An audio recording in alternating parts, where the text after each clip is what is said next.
Sit down sit down. आज class खाली है। आज क्लास कल से कम है ना स्ट्रेंथ।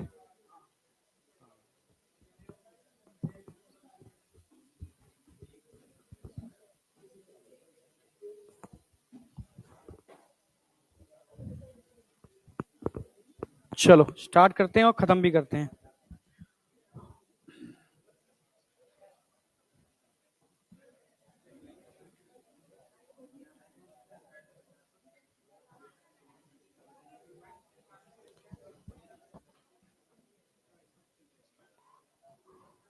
अच्छा आया है आज, ठीक है।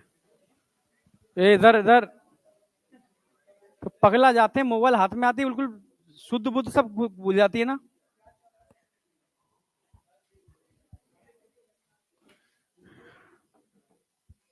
अब लास्ट लेक्चर में हमने अच्छा ओरिजिन की बात की थी, ठीक है। हाँ खड़े हो, खड़े हो जाओ बेटा। हाँ बहुत सिंपल बातें पूछ रहा हूँ, डर क्यों रहे हो? कल नहीं आए थे तो मोबाइल में क्या कर रहे थे अभी? कल वाला क्लास देख रहे थे, सामने हम साथ साथ खड़े हैं, तुम क्लास में पढ़े हो। आज की भी क्लासेस निकाल देना। हाँ तुम तो आए थे, ये भी नहीं आए थे।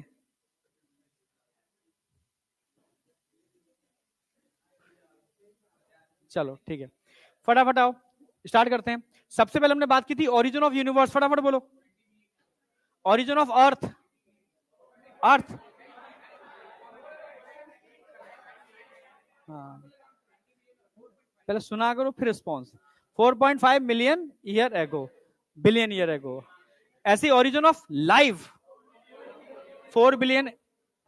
अच्छा मिलियन में पूछेंगे तो 500 million after formation of earth. Origin of non cellular life, origin of cellular life, origin of multicellular and eukaryote 1.5 million after 1.5 billion year ago। यहां तक कोई डाउट? ठीक है। बाद में हमने बेसिक बेसिक बातें की थी, बिग बैंग थ्योरी बताई थी। बिग बैंग थ्योरी में ध्यान रखना सिंगल ह्यूज एक्सप्लोजन, ये टर्म याद रखना। निब्यूली बने थे, निब्यूली की बात करते हैं तो उसमें हम गैलेक्सी की बात करेंगे, गैलेक्सी की बात करेंगे मिल्की वे, मिल्की वे में बात करेंगे अर्थ, सोलर सिस्टम, सोलर सिस्टम में अर्थ। अर्थ का फॉर्मेशन हुआ तो उस समय क्या बताया था मैंने, वॉल्केनिक इरप्शंस हुए थे जिसमें गैसेस निकले थे। और क्या क्या थे? Hydrogen, ammonia, methane, carbon dioxide और वाटर वेपर्स। भाई ये क्वेश्चन आएगा, ठीक है। धीरे धीरे अर्थ की क्रस्ट बनी और अर्थ का फॉर्मेशन चालू हो गया। यहां तक कोई डाउट था? नहीं। फाइनली हमने थ्योरीज की बात की थी, तो पहली थ्योरी क्या थी? कैटास, नहीं पहली थ्योरी क्या थी? स्पेशल क्रिएशन, जो डिस्कार्ड कर दी गई, ठीक है। सेकंड थ्योरी क्या थी? कैटास्ट्रोफिज्म, डिस्कार्डेड है एक तरीके से, पर ध्यान रखना है कैटास्ट्रोफिज्म में प्रलय की बात आई है, ठीक है। समय समय पर अर्थ पर जीवन आता है फिर नष्ट होता है। हाँ पेनिस्पर्मिया में ध्यान रखना है, जो कुछ मतलब कह सकते हो साइंटिस्ट या कुछ एस्ट्रोनॉमर्स का मानना था कि भाई जो लाइफ है वो स्पोर्ट्स की फॉर्म में या पेंजीन की फॉर्म में, ठीक है, किसी और प्लेनेट से अर्थ पर आई है, जैसे और प्लेनेट पर भी होता होगा, ऐसा उन्होंने माना है कि इस तरीके से प्रोबेबिलिटी है कि लाइफ कहीं और से आई है, अचानक से क्रिएट नहीं हुई या यहां नहीं बनी, हो सकता है ऐसा हुआ हो, ठीक है। तो इसको भी माना गया है। फिर एक थ्योरी थी बकवास थ्योरी, इसको कहते हैं थ्योरी ऑफ एबायोजेनेसिस। किसने दी थी?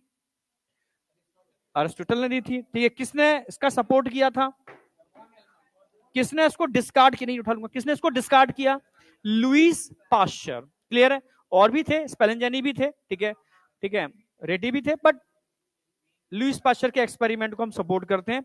लुईस पास्चर के एक्सपेरिमेंट में एक ब्रॉथ बनाया था, उस ब्रॉथ में क्या क्या चीजें मिक्स की गई थी? ईस्ट, शुगर और वाटर, ठीक है। स्लाइस किया, स्लाइस करने के बाद उसकी नेक को तोड़ दिया, उसमें कंटामिनेशन हो गया, लाइफ क्रिएट हुई, लेनी ओमनीज वाइवोमैक्स वीवो, ठीक है। जिसमें नेक ब्रेक नहीं की थी वहां लाइफ क्रिएट नहीं हुई थी, नहीं लाइफ से लाइफ क्रिएट होती है, अचानक से कोई चीज पैदा नहीं हो जाती। कोई डाउट? इसके बाद थ्योरी जो आई थी बहुत एक्सेप्टेबल थ्योरी थी, ठीक है, ओपरिन हेल्डेन थ्योरी। ओपरिन हेल्डेन थ्योरी को बोलते हैं तो क्या बोलते हैं उसको? प्राइमरी एबायोजेनेसिस या केमिकल इवोल्यूशन। यस, ठीक है, क्योंकि उन्होंने बताया प्राइमरी एबायोजेनेसिस, पहले एबायोजेनेसिस हुई है फिर बायोजेनेसिस हुई है, डायरेक्टली बायोजेनेसिस नहीं हुई, ठीक है। तो उन्होंने पूरा समझाया भी कि पहले एटम्स थे, एटम के मिलने से सिंपल मॉलिक्यूल्स बने, सिंपल मॉलिक्यूल के आपस में इंटरेक्ट करने से थोड़े कंपाउंड बने, उनके आपस में इंटरेक्ट करने से पॉलीमराइजेशन से और बड़ी चीजें बनी, यानी कह सकते हो कि वो चीजें बनी जो आगे जाके लाइफ को क्रिएट करने के लिए रिस्पॉन्सिबल थी। यानी बायोजेनेसिस के लिए रिस्पॉन्सिबल थी। जैसे ठीक है, कार्बन, हाइड्रोजन, इन सबके मिलने से पहला इनऑर्गेनिक कंपोनेंट क्या बना था, पहला ऑर्गेनिक क्या बना था, इसके कंडेंसेशन से तमाम चीजें बनी, यानी आगे आगे कह सकते हो सिंपल शुगर, ठीक है, फैटी एसिड्स, ग्लिसरॉल, ठीक है, और साथ में हमने बात की थी न्यूक्लिक एसिड, ठीक है। अच्छा, न्यूक्लिक एसिड पॉलीमर होते हैं या नहीं होते, ठीक है। अच्छा, प्रोटीन पॉलीमर होते हैं नहीं होते, होता है, होता है, बिल्कुल सही, ठीक है। अमीनो एसिड पॉलीमराइजेशन से बनते हैं, ठीक है, ठीक है। अच्छा, लिपिड पॉलीमर होते हैं नहीं होते, नहीं होते, नहीं होते, कंफर्म, ठीक है। अच्छा, ठीक है, लिपिड भी हो गया, न्यूक्लिक एसिड हो गया, शुगर हो गया, और क्या बचा, डीएनए पॉलीमर होता है या नहीं होता, होता है, होता है ना, यानी एक ही चीज पॉलीमर नहीं होती, क्या, लिपिड। मतलब नीचे वाली क्लास में बच्चे रिस्पॉन्स नहीं दे पाए थे, गुस्सा आ गई थी मुझे आज, ठीक है, हाँ, उसमें भी पढ़ते हैं काफी बच्चे, ठीक है, आज पर बच्चे गायब थे, समझ रहे हो, हाँ। अच्छा, कई बच्चे ऐसे भी हैं नीट जेई दोनों दे रहे हैं, हाँ हाँ हाँ हाँ हाँ। प्रियांशु दो नाव पर पैर रख के नहीं चलता, उसको विश्वास है, समझ रहे हो, कि जहां मेरा निशाना है वहीं टारगेट लगेगा, समझ रहे हो। जिनको विश्वास नहीं है कि भाई जेई निकल जाए, जेई निकाल लेते हैं, नीट निकल जाए, नीट निकल, कहीं तो कुछ तो निकले, तो ऐसे लोग क्या करते हैं, रह जाते हैं यार, ठीक है। हाँ, एकदम फोकस, एकदम टारगेट, कोई नीट निकलेगा, क्यों नहीं निकलेगा भाई, हाँ, ठीक है, चलो आ जाओ। पर जो जेई की तैयारी करते हैं उनका भी नीट निकल जाता है, क्योंकि उनकी फिजिक्स अच्छी हो जाती है, ठीक है। चलो खैर कोई नहीं, बात में इतनी बात क्लियर थी, इसमें कोई डाउट है यहां तक, नहीं। फाइनली हमने इसके बाद बात की थी भाई, ओपरिन हेल्डिन की थ्योरी को एक्सपेरिमेंटल किसने प्रूव किया था, मिलर ने, कब किया था, 53, 1953, 1953, याद रखना ये वाली बात। अच्छा, मिलर के एक्सपेरिमेंट में ऐसा क्या था जो क्या नहीं था, हाँ, रेडिएशन नहीं थे। चलो, मिलर का एक्सपेरिमेंट कितने दिन चला था, टेम्परेचर कितना मेंटेन किया था, 800 डिग्री सेल्सियस, स्पार्किंग कितने बोल्ट की थी, 75,000, बहुत बढ़िया, ठीक है। कौन से अमाइनो एसिड उनको यू शेप ट्यूब में मिले थे, एलेनिन, ग्लाइसिन और एस्पार्टिक एसिड, क्लियर है बिल्कुल, कौन से, ठीक है। चलो, ये अमाइनो एसिड ध्यान रखने हैं आपको। फिर ये वाली बात मैंने बताया था, यहाँ एक्सपेरिमेंटल प्रूफ करने से थोड़ा सा साइंटिस्टों में पॉजिटिविटी आई थी, ये थ्योरी एक्सेप्टेबल है। फिर बात आई कि कौन से कंपोनेंट होंगे जो लाइफ को क्रिएट करने के लिए होंगे, तो हमने क्या नाम दिया उनको, प्रोटोबायोन्ट्स। तो प्रोटोबायोन्ट्स की कहानी के अंदर दो प्रोटोबायोन्ट्स का नाम आता है, एक कॉइसरवेट्स और एक माइक्रोस्फीयर, ठीक है। माइक्रोस्फीयर में लिपिड मेम्ब्रेन थी, कॉइसरवेट में लिपिड मेम्ब्रेन नहीं थी, हाँ, कॉइसरवेट सिंपल मेटाबॉलिज्म शो करते थे, माइक्रोस्फीयर सिंपल मेटाबॉलिज्म शो नहीं करते थे, पर दोनों के पास ही न्यूक्लिक एसिड नहीं था, इसलिए हम नहीं कह सकते कि डायरेक्टली इन्होंने ही लाइफ में पार्टिसिपेट किया। पर हाँ, साइंटिस्टों का मानना था कि कहीं ना कहीं कॉम्बिनेशन हुआ है न्यूक्लिक एसिड और कॉइसरवेट जैसी स्ट्रक्चर का, और न्यूक्लिक एसिड भी पहले क्या आया होगा, आरएनए, डीएनए नहीं आया होगा, कल डिस्कशन किया था कि आरएनए ही क्यों, पहला अनस्टेबल है, दूसरा सिंपल स्ट्रक्चर है, तीसरा उसमें यूरेसिल होता है, जबकि डीएनए में थाइमिन होता है, थाइमिन में मिथाइलेशन होता है, और मिथाइलेशन किसी भी न्यूक्लिक एसिड को स्टेबिलिटी देता है, जानते हो ये वाली बात। इसलिए यहां पर यूरेसिल है, मिथाइलेशन नहीं होता, इसलिए ये अनस्टेबल होता है। हाँ, एंजाइम की तरह भी बिहेव करते हैं आरएनए, ठीक है, यस, इसीलिए जबकि कैटालिटिक एक्टिविटी रखते हैं, तो स्टार्टिंग में जो भी कंपोनेंट होगा अनस्टेबल होगा, कैटालिटिक एक्टिविटी रखता होगा, जो डीएनए नहीं रखता।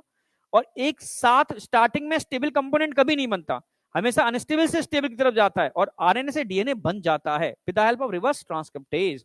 यानी सारी की सारी जो भी मतलब जो प्रोबेबिलिटीज हैं आरएनए के सपोर्ट में ही जा रही है, इसलिए कहा गया कि आरएनए और कॉइसरवेट्स या माइक्रोस्फीयर जैसी स्ट्रक्चर्स के मिलने से ही वो चीजें बनी जो आगे जाकर के लाइफ को क्रिएट करने के लिए रिस्पॉन्सिबल थी, क्लियर है।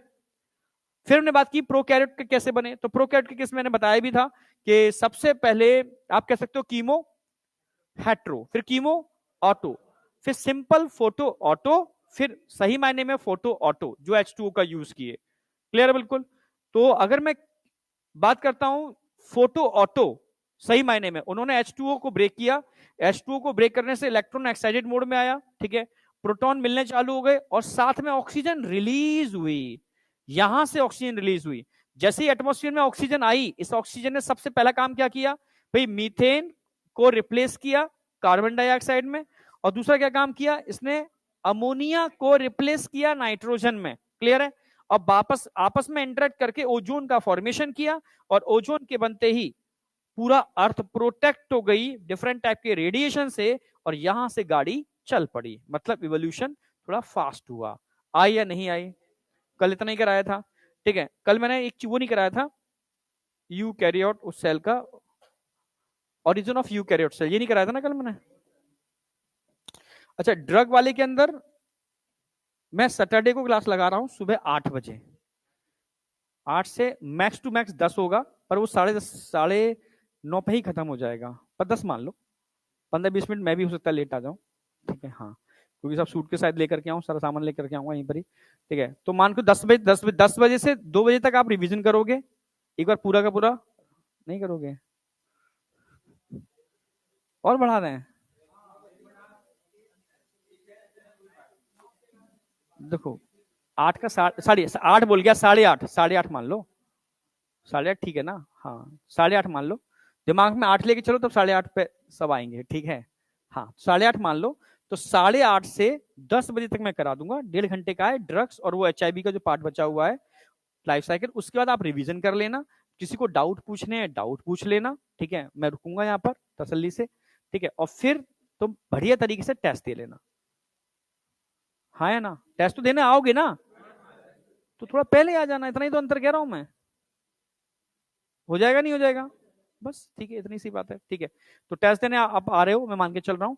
और ठीक है, और मेरा मतलब पूरा कवर भी हो जाएगा, जिससे कि नेक्स्ट वीक हम लोग बायोटेक स्टार्ट कर पाए। नेक्स्ट वीक का मतलब मेरे टर्न पर।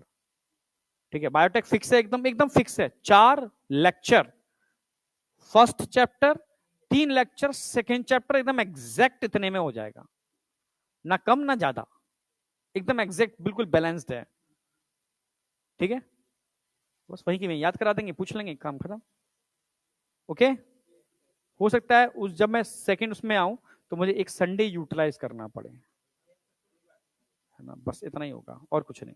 ठीक है, चलो, टेस्ट नहीं होना चाहिए। मेरे वाले टर्म में होगा ना?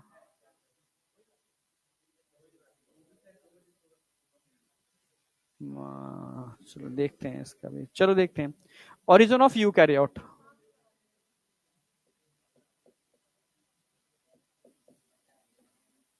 देख लेंगे, कुछ ना कुछ कर लेंगे। ठीक है, नहीं तो मैं देखूंगा, नहीं मंडे को रुक करके वाईटी यहां से कर लूंगा। हम्म।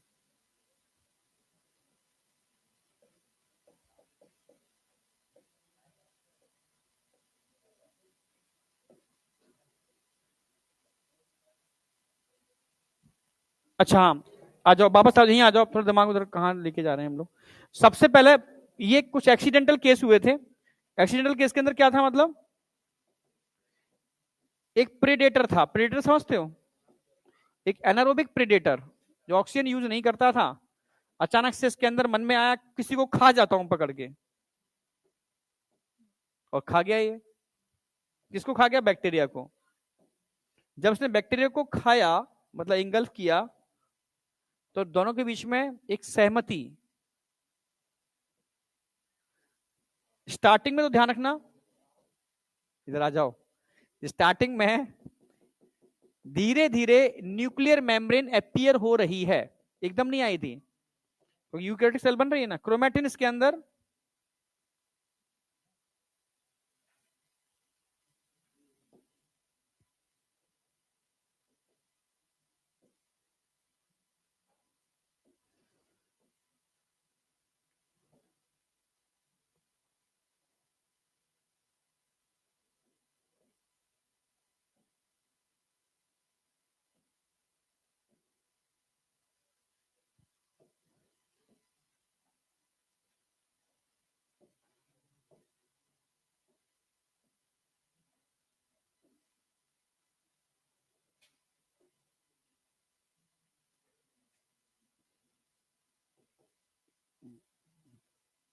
कल सारी थ्योरी करा दूंगा, परसों मैं ह्यूमन इवोल्यूशन।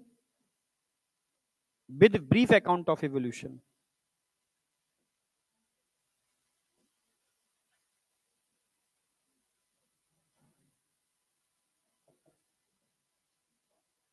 भाई ये कौन है? Prokaryote, bacteria. बैक्टीरिया के पास क्या अपना जेनेटिक मटेरियल होता है खुद का?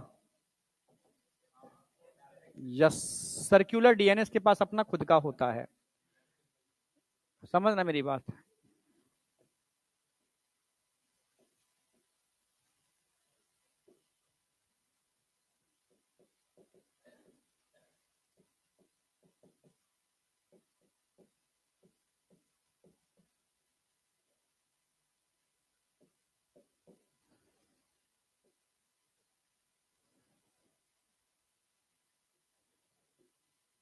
बैक्टीरिया ने इसके अंदर आकर के सिम्बायोटिक रिलेशनशिप मेंटेन की और क्या बना दिया इसका? पावर हाउस, और बन गई एनिमल सेल।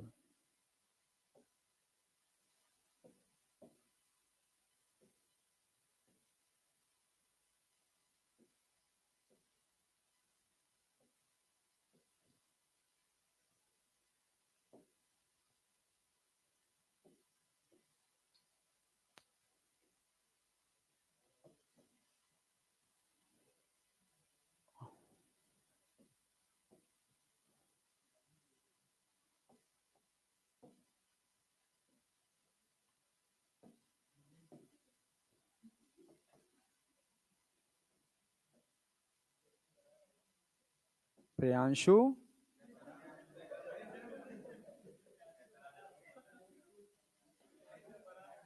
शैतान होता जा रहा है भाई ये तो।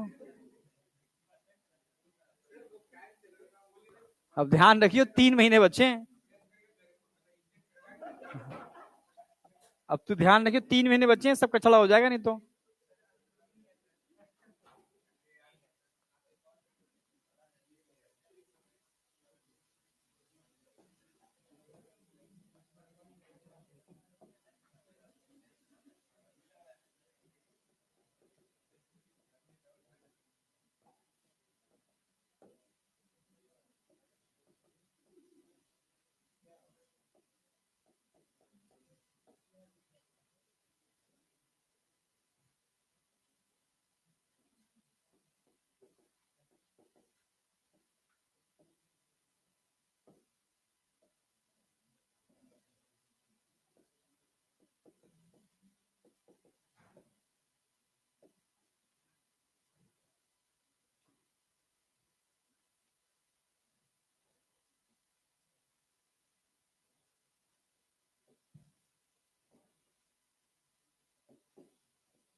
बस दो एक्सीडेंट हुए थे उस समय, ठीक है। सबसे पहले एक प्रोकैरियोटिक सेल के अंदर धीरे धीरे न्यूक्लियर मेम्ब्रेन का फॉर्मेशन हुआ और न्यूक्लियस बन गया।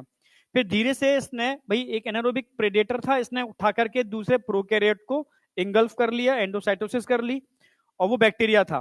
तो बैक्टीरिया ने अंदर आकर के एक सिम्बायोटिक रिलेशनशिप दिखाया, मतलब अंदर आकर के उसने उस सेल का पावर हाउस में कन्वर्ट होना स्वीकारा, जिसके बदले में उस सेल ने उसको जगह दी और खाने को खाना दिया। नहीं आया क्या? और बन गई एनिमल सेल। इसका एवोल्यूशन अलग हो गया, इसने आगे जाकर एनिमल सेल बना लिए, पर आगे जाकर के इन्हीं में से कुछ ने, ठीक है, एंडोसाइटोसिस की, किसकी? एक क्लोरोप्लास्ट कंटेनिंग साइनोबैक्टीरिया, जिसको हम बोल सकते हैं ब्लू ग्रीन एल की, ठीक है, उसने भी सेम वही काम किया। क्या किया? सिम्बायोसिक रिलेशनशिप दिखाया अंदर जाकर के, क्योंकि साइनोबैक्टीरिया था, क्लोरोप्लास्ट था, तो अंदर पिगमेंट थे इसके पास, तो अंदर क्लोरोप्लास्ट बन गया वो जाकर के। समझ गए ना मेरी बात? क्योंकि इसके पास भी अपना डीएनए होता है और इसके पास भी डीएनए होता है, ठीक है, दोनों के पास अपना खुद का सेल्फ डीएनए। तो बहुत अच्छे एग्जांपल हैं सेल विद इन सेल, आई या नहीं आई? तो ऐसे एनिमल सेल और प्लांट सेल का डिस्क्रिप्शन दे रखा है कुछ इंटरनेशनल बुक्स के अंदर कि इस तरीके से इनका फॉर्मेशन हुआ। आई समझ में? तो आज का टॉपिक स्टार्ट करना है हमें एविडेंस। एविडेंस का मतलब ऐसे मानो, इसने बहुत ज्यादा काम किया है पैलेंटोलॉजी के ऊपर। पैलेंटोलॉजी मतलब फॉसिल के ऊपर, समझ गए ना मेरी बात? जैसे प्रियांशु ने बहुत ज्यादा काम किया है एम्ब्रियो के ऊपर, इसने डिफरेंट डिफरेंट एनिमल्स के एम्ब्रियो निकाले हैं, ठीक है, उनकी स्टडी की है, ठीक है। मान लो इसने बहुत ज्यादा काम किया है एनिमल्स की एनाटॉमी मॉर्फोलॉजी के ऊपर, अपनी पूरी लाइफ झोंक दी इसने, समझ रहे तुम लोगों ने, मतलब सबने मिलकर के। इसने मानो काम किया है कि अर्थ का जियोग्राफिकल स्ट्रक्चर कैसा है, किस किस तरीके से क्या थी अर्थ, पहले कैसी थी, जो आज दिखती है, क्या पहले भी ऐसी थी? तो सबकी स्टडी इसने की है, सबने अपने अपने हिसाब से अपनी लाइफ, ठीक है, पूरा एक्सपेंड किया है स्टडी में। अब मैं ही पूछ रहा हूं कि बेटा तेरे अनुसार बता कि एवोल्यूशन या लाइफ कैसे ओरिजिनेट हुई अर्थ पर, भाई तेरे अनुसार क्या है? तो सब अपने अपने एविडेंस देंगे, समझना मेरे? ये एविडेंस है, ऐसा नहीं कि लाइफ ऐसे ही बनी, सबने अपने अपने क्या दिए? एविडेंस दिए हैं। तो हम एविडेंस की बात करेंगे, भाई इनके अनुसार ऐसा है, इनके अनुसार ऐसा है, ओनली एविडेंस की बात करेंगे। समझ पा रहे हो मेरी बात? ठीक है, तो ये यहां तक कोई डाउट है इसके अंदर? तो करें एविडेंस स्टार्ट। और वैसे तो क्वेश्चन आउट है, एक ही एविडेंस हर साल आता है, एनाटॉमी मॉर्फोलॉजी, हर साल क्वेश्चन आता है, कोई साल बची नहीं इसमें क्वेश्चन ना आता हो, ठीक है, एनाटॉमी मॉर्फोलॉजी।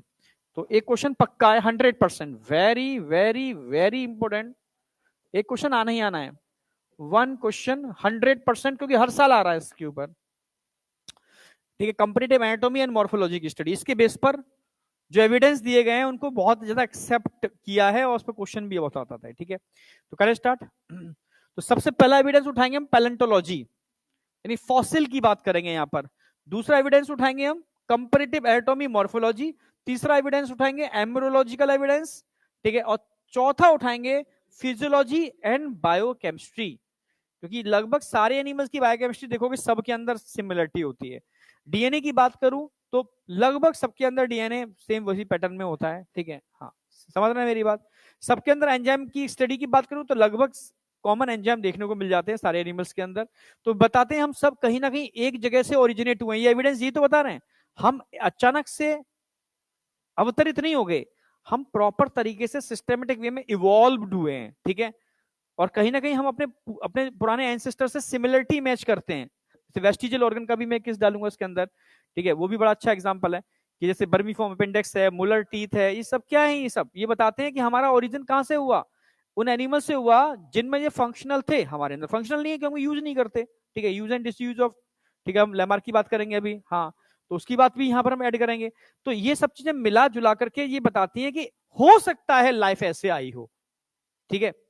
कोई एविडेंस थोड़ी ना हमारे पास, हम तो ये इसी के बेस पे बोलेंगे ना, सच नहीं पता मैं क्या है, पर एविडेंस के बेस पे बोलेंगे। तो पहली बात करूंगा पैलेंटोलॉजिकल एविडेंस, जिसको हम फॉसिल बोलते हैं, ठीक है। तो एनसीईआरटी कुछ लाइनें मैंने इसमें रिप्रेजेंट की हैं। जैसे पैलेंटोलॉजी क्या होती है? Study of fossils. फॉसिल्स क्या होते हैं? भाई किसी भी लाइफ का मतलब जीवन है, उसका कोई हार्ड पार्ट प्रिजर्व हो जाए, समझना मेरी बात, और धीरे धीरे वो फॉसिल में कन्वर्ट हो जाए, मतलब एक तरह फॉसिल है, प्रिजर्व हो गया, फॉसिल है वो, ठीक है। जैसे फॉसिल क्या है, fossil are remains of hard part of life forms found in rocks, जो रॉक्स के अंदर मिलते हैं वो फॉसिल है। जैसे देखे होंगे ना, फॉसिल का एक एग्जांपल दिखा रखा है मैंने, कि रॉक्स के नीचे आपने चट्टान को काटा तो उसमें क्या मिल रहा है आपको, फॉसिल मिल रहा है, यानी उस समय की कोई लाइफ होगी, ठीक है, उसका हार्ड पार्ट प्रिजर्व हो गया, नहीं आया क्या, उसको फॉसिल बोलते हैं, सिंपल। अब फॉसिल मेनली किन रॉक्स में ज्यादा देखने को मिलते हैं, तो रॉक्स तीन प्रकार की हो सकती हैं। एक इग्नेयस, जो ज्वालामुखी के फटने से बनती है, जैसे ग्रेनाइट स्टोन जो आता है, ग्रेनाइट पत्थर नहीं होता जो बहुत मजबूत होता है, वो इग्नेयस रॉक से ही मिलता है। एक मेटामॉर्फिक होती है, ठीक है, जो पहले गाटर पटिया के लेंटर ऊपर थे ना, घर बनते थे, गाटर लगा के पटिया रख देते थे उसके ऊपर, मतलब पत्थर होता था इसमें, ऐसे ऐसे लाइंस बनी होती थी, ठीक है, समझ गए ना मेरी बात। हाँ हाँ भाई, एक लोहे का गाटर लगते थे, या गांव के अंदर लोहे की गाटर नहीं यूज करते थे, लकड़ी यूज करते थे। जैसे गांव, मेरा गांव का घर है, उसमें लकड़ियां हैं, मोटे मोटे लकड़ी लगी हैं, उस पर पत्थर लगा दिए उन्होंने, फिर मिट्टी डाल दी है और गोबर से लेप दिया है उसको, ठीक है, ठंडा रहता है एकदम, खतरनाक वाला, समझ रहे हो। हाँ, एसी एसी की जरूरत नहीं है वहां पर, ठीक है, और गोबर से नीचे भी लिपा हुआ है, तो बड़ी सुंदर, मिट्टी और गोबर को मिला करके उसको लीपते हैं लोग, ठीक है, बड़ा सुंदर सी स्मेल आती है, ठीक है, जानते हो ना ये वाली बात। हाँ हाँ, ठीक है। पर शहरों में ऐसा नहीं होता, शहरों में क्या किया लोगों ने, गोबर ओबर छोड़ दिया, सिर्फ लोहे के गाटर और उस पर पत्थर रख दिए, ठीक है। फिर आगे, अब आज की डेट में तो ये भी नहीं होता, आज की डेट में तो क्या होती है, आरसीसी होती है, ये तो होता है ना भाई, होता नहीं होता, समझ गए ना। यानी अगर मैं पत्थर की बात करता हूं, सैंडस्टोन जो लगाए जाते हैं और ऊपर पत्थर रखे जाते हैं, वो सैंडस्टोन है, उनमें इस तरीके से धारियां होती हैं। तो अर्थ के नीचे आप जानते हो प्लेट्स होती है, समझ रहे ना, हाँ, टेक्टोनिक प्लेट्स। तो जैसे जब भी थोड़ा उनमें मूवमेंट होते हैं, तो जो रॉक्स जरा सा ही मूवमेंट होगा ना, तो रॉक्स आपस में एक दूसरे में मर्ज हो जाएंगे, एकदम पेनिट्रेट कर जाएंगे इस तरीके से, समझना मेरी बात। तो ऐसे रॉक्स में मिलते हैं, और ऐसे रॉक्स को जब कट करोगे तो इनमें क्या होंगी, लेयर्स मिलेंगी, क्या मिलेंगी, लेयर्स। तो इनको मेटामॉर्फिक रॉक बोलते हैं। तो इनमें कोई बहुत अच्छे फॉसिल नहीं मिलते, फॉसिल सिर्फ एक ही जगह मिलेंगे, सेडिमेंट्री। सेडिमेंट्री का मतलब है जो धीरे धीरे सेडिमेंटेशन से बनते हैं, जो सेडिमेंट्री रॉक हैं।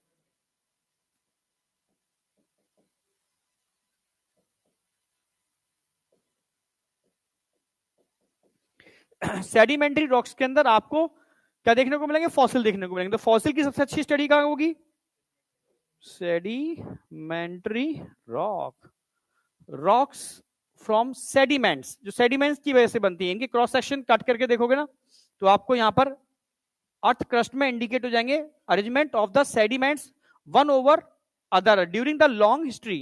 अरे हाँ, पूजा के लिए अभी स्टार्ट होगी पूजा, ये बताओ, तो मैं आ रहा हूँ बस, ये स्टार्ट होते ही आ जाऊंगा, ठीक है, मुझे बस आप बस बता देना स्टार्ट हो गई, सही सही बताओ, स्टार्ट हो गई या हो रही है, तो हो जाए ना तो मुझे बता देना, 5 मिनट में मैं आता हूँ, 1 मिनट, प्रसाद मिल जाएगा ना, तुम्हें खाने से मतलब है,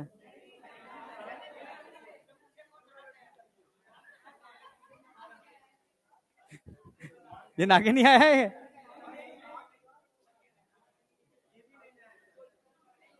चलो आज आज नहीं पूछूंगा कि आज मैं भी नाके नहीं आया हूं, पर मैं जाऊंगा, जाते ही नहाऊंगा, तभी कुछ खाऊंगा, ये नियम है, खाऊंगा तब जब नहाऊंगा है। अरे मिल जाएगा, नीचे पता नहीं मुझे क्या व्यवस्था है, अब जाके देखूंगा। आ जाओ, तो मैं खाने की बातें करते हो यार, थोड़ा इधर भी आ जाओ। कौन सी रॉक्स की बात कर रहे हैं, सेडिमेंट्री रॉक, समझ में आ गया कि आपको पता है जब किसी एनिमल की डेथ हो जाती है तो पानी में डूब ही जाता है कहीं ना कहीं। पहले के टाइम पर हम लोग क्या करते थे, एनिमल को पानी में डाल देते थे, क्यों, जैसे फिश वगैरह उसकी बॉडी को उसके न्यूट्रिशन ले लें, ठीक है, और हड्डियों का तो ठीक है पड़ी रह जाती थी, धीरे धीरे सेडिमेंटेशन से वो क्या हो जाती थी, भर जाती थी। आप समझ रहे हो ना मेरी बात। जैसे कहा जाता है ना कि आज जहां समुद्र है वहां कभी रॉक्स हुआ करते थे, क्वेश्चन ऐसे भी कहा, कहते हैं लोग, जहां आज हिमालयाज है हो सकता है वहां कभी समुद्र हो, क्योंकि ये मूवमेंट होते रहते हैं। क्योंकि अर्थ पहले पेंजिया थी, पेंजिया समझते हो, पेंजिया का मतलब एक थी, हाँ, मिली हुई थी, एक सिंगल अर्थ एक एक जैसी थी। फिर धीरे धीरे वही जैसे भी मैंने बात की, ठीक है, कि कॉन्टिनेंटल ड्रिफ्ट हुए, यानी अर्थ के कुछ पार्ट टूट टूट के अलग हुए, नहीं आया क्या, वही वो टेक्टोनिक प्लेट्स, बहुत सारे रीजन रहे हैं इनके, ठीक है। हाँ, तो इनकी वजह से क्या हुआ, कॉन्टिनेंटल ड्रिफ्ट हुए, यानी पार्ट टूट के क्या हुए, अलग हुए। अलग हुए तो बीच में क्या आ गया, पानी आ गया। कहीं पर क्या आ गए, हिमालयाज रीजन आ गए। तुम समझ रहे हो ना, जैसे दो अर्थ के टुकड़े मर्ज होना चालू हो गए, एकदम उठ गया, ये पहाड़ बन गया। नहीं समझ में आया? जब दो चीजें आपस में तो मर्ज करोगे तो तेजी से उठ करके पहाड़ में कन्वर्ट हो जाएगा। तो यही चीजें हुई हैं, अचानक से हिमालयाज रीजन डेवलप हो गए। तो कहीं ना कहीं नई स्पीसीज को बनाने के लिए ये भी रिस्पॉन्सिबल थे। कई लोग एक साथ रहा करते थे, अचानक से बीच में क्या आ गए, बैरियर आ गए, पानी आ गया, टूट के वो अलग हो गए, अलग हो गए। तो धीरे धीरे वो अलग एटमोस्फियर में चले गए, ये अलग में हो गए, और रिप्रोडक्टिवली आइसोलेट हो गए और नई स्पीसीज बना दी। जैसे हिमालय रीजन आ गए, तो हिमालय के उस तरफ देखोगे लोग अलग हैं, या एनिमल्स अलग हैं, ह्यूमन में भी अंतर है। हिमालय की तरफ देखोगे तो चीजें अलग मिलेंगी। हिमालय वाले रीजन के अंदर चाहे वो चाइनीज हो चाहे वो इंडियंस हो, सब सिमिलर देखने में स्ट्रक्चर सिमिलर देखने को मिलेंगे। यानी कहीं ना कहीं इन्वायरमेंट का भी असर पड़ रहा है इनके ऊपर। तुम समझ पा रहे हो मेरी बात? हाँ। तो इसलिए कहा जाता है कि उस समय एनिमल्स को जब डाल दिया जाता था, धीरे धीरे क्या हो गए, सेडिमेंटेशन से ये दब गए। और रॉक्स का जब सेक्शन कट करके देखोगे तो उसमें कई साल पुरानी लेयर्स देखने को मिलेंगी। हम उन लेयर को रॉक की एज निकाल करके, समझना, इन फॉसिल की एज भी डिटेक्ट कर सकते हैं कितना पुराना फॉसिल है। कार्बन डेटिंग तो डायरेक्टली हम हड्डियों को चेक करने के लिए करते हैं। अगर सोचो ये कार्बन डेटिंग की हाइफ लाइफ कितनी होती है, 5000 साल, 5700 कुछ, ठीक है। अब कोई रॉक बहुत पुरानी है पर उसमें यूरेनियम पाया जा रहा है, तो आप यूरेनियम डेटिंग टेक्नोलॉजी यूज करोगे, ठीक है। डिपेंड है कौन से टाइप का आइसोटोप वहां देखने को मिल रहा है, रेडियोएक्टिव सब्सटेंस कौन सा मिल रहा है, उसके हिसाब से आप चीजें यूज करोगे, ठीक है। तो अब हमने भी डायनासोर देखे तो है नहीं, हमने इसी मेथड के थ्रू तो पता लगाया क्या, कि कभी ना कभी डायनासोर्स रहा करते थे जो क्या हो गए, एक्सटिंक्ट हो गए। नहीं आया क्या? इस पर क्वेश्चन नीट में आता है, पूछ लेते हैं भाई। क्या पूछ लेते हैं? ये पूछेंगे कि भाई पहला, अच्छा नीचे से ही होगा, बस ये बता के जा रहा हूं, तब तक तुम थोड़ा सा डिस्कस कर लेना, ठीक है। हाँ, क्वेश्चन आएगा, सभी ने जुरासिक पार्क देखी है क्या? ब्रैकियोसोरस से कौन बने? टायरेनोसोरस। ये भी दिखाया है जुरासिक पार्क में, टायरेनोसोरस भी दिखाए हैं। जुरासिक पार्क देखी होगी तो उसमें स्टेगोसोरस भी दिखाया है। और एक बार वो दो बच्चे और साथ में उसकी मदर, या कौन थे, ठीक है, ट्राइसेराटॉप्स बीमार था, उसको सही करने के लिए रुक गए थे। अगर देखिए जुरासिक पार्क तो, यानी चारों ही वैरायटी दिखाई है, ट्राइसेराटॉप्स भी दिखाए हैं, ठीक है, और हाँ टेरेनोडॉन भी दिखाए हैं, उड़ते हुए डायनासोर्स, याद आए? ये बर्ड्स नहीं है, मैमल्स हैं। तो ये कहना चाह रहे हैं कि स्टेगोसोरस से कौन बने? ट्राइसेराटॉप्स। ट्राइसेराटॉप्स, 3 सींग हैं इनके पास। ब्रैकियोसोरस से कौन बने? टायरेनोडॉन। टायरेनोडॉन। और जो लिटरेचर में लिखा हुआ है, टायरेनोडॉन कैसे थे? कार्निवोर्स, ठीक है, ये कैसे थे? हाँ टायरेनोसोरस। जबकि ब्रैकियोसोरस कैसे थे? हर्बीवोर्स। मान सकते हैं कि ये भी लाइका हर्बीवोर्स थे, पर एक्चुअल में मेंशन नहीं है, मेंशन नहीं है, कार्नी है, हरनी है, ठीक है। क्योंकि हमने जो भी चीज भाई देखे थोड़ी ना किसी ने डायनासोर्स, हम फॉसिल या कॉप्रोलाइट्स, कॉप्रोलाइट समझते हो, फीकल मैटर के फॉसिल। हंस रही है, इतने बड़े बड़े फीकल मैटर थे इनके, यस, फॉसिलाइज हो गए हैं, जो फॉसिलाइज हो गए। तुम तो हंसते हो यार, तुम डिस्कवरी देखते नहीं हो कभी, देखा है ना, एक एपिसोड इन्हीं के ऊपर था, डायनासोर्स के फॉसिल के ऊपर, ये कॉप्रोलाइट्स के ऊपर। Coprolites is a fossil of faecal matter of dinosaurs, समझना मेरी बात। तो उसमें हम जो फीकल मैटर दिख रहे हैं ना, बड़े बड़े पहाड़ जैसे पत्थर पत्थर बन गए हैं अब वो, तो साइंटिस्ट उन्हीं के कंपोनेंट को आइसोलेट करते हैं, उनमें पता लगाते हैं क्या क्या चीजें हैं, यानी किस टाइप के डायनासोर्स का ये फीसिस होगा, पूरी स्टडी, उसकी इंटेस्टाइन कैसी होगी, उसके टीथ कैसे होंगे, पूरी एनाटॉमी डिजाइन कर देते हैं मात्र कॉप्रोलाइट की हेल्प से। समझ पा रहे हो मेरी बात? तुम हंस रहे हो यार, जो भी हंस रहा होगा, इधर से हंस रहे थे ना, इधर से हंस रहे थे, समझ में आया? खेल नहीं है भाई, इसके बेस पर पूरा स्ट्रक्चर ड्रॉ कर देते हैं लोग, ठीक है, समझ में आया? ठीक है, तो ये पूछना है ब्रैकियो से कौन बने, स्टेगो से कौन बने। अच्छा, आर्कियोपेटेरिक्स की सेपरेट लाइनेज थी, सेपरेट लाइनेज थी, आर्कियोपेटेरिक्स की सेपरेट लाइनेज थी, समझना। टैरेंडोन की सेपरेट लाइनेज थी, और क्रोकोडाइल की भी सेपरेट लाइनेज थी, यानी इनका किसी से ओरिजिन नहीं हुआ, सेपरेट लाइनेज है। जबकि इनकी लाइनेज मिल रही है, आई या नहीं आई, ये क्वेश्चन डायरेक्टली मिल जाएंगे। अभी 1 मिनट के अंदर आता हूं। हाँ हाँ,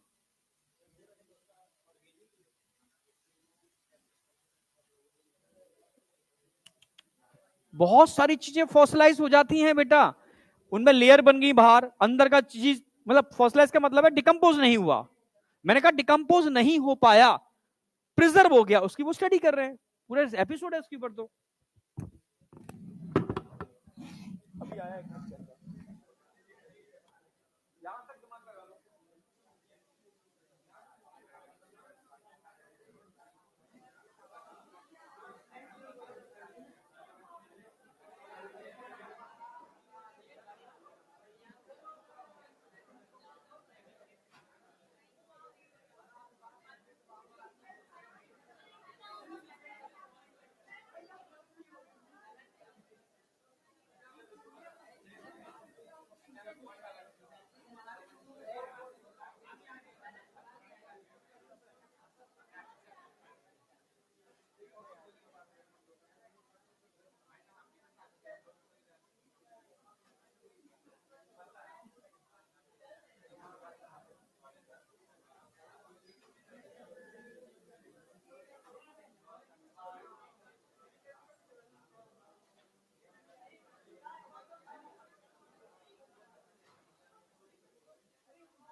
अभी नहीं है तो चलिए आएगा, टाइम लगेगा ना।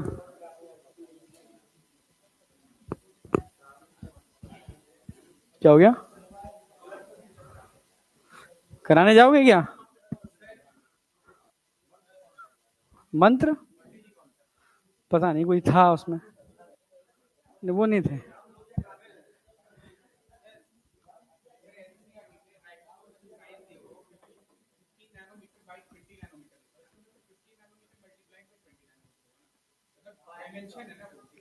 क्या लिखा है? ऐसे करके लिखा है या लिखा है बाय? बी वाई करके 20 नैनोमीटर से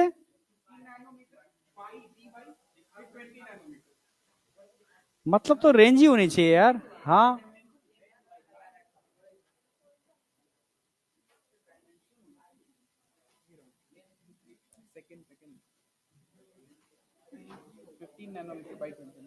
15 नैनोमीटर बाय 20 मीटर। रेंज तो हुआ है, इतने से इतने हो सकता है।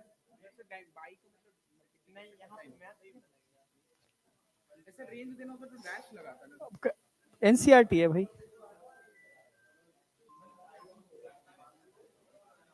अब आ जाओ इधर फटाफट तेजी से।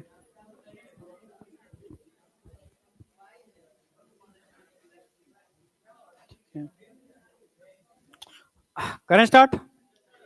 ठीक है, थोड़ा सा इतना समझ में आ गया पैलेंटोलॉजी काम कैसे करती है। ठीक है, जीवाश्म विज्ञान काम कैसे करती है, और जीवाश्म के बेस पर ही हमने ह्यूमन का भी पता लगाया। भाई ह्यूमन के अंदर हमने, अच्छा अच्छा तेईस से ह्यूमन के अंदर हमें समझ में आया कि पहले कौन आए थे भाई, रामापिथेकस सिवापिथेकस। भाई फॉसिल मिले उसी के बेस पे तो पता लगाया।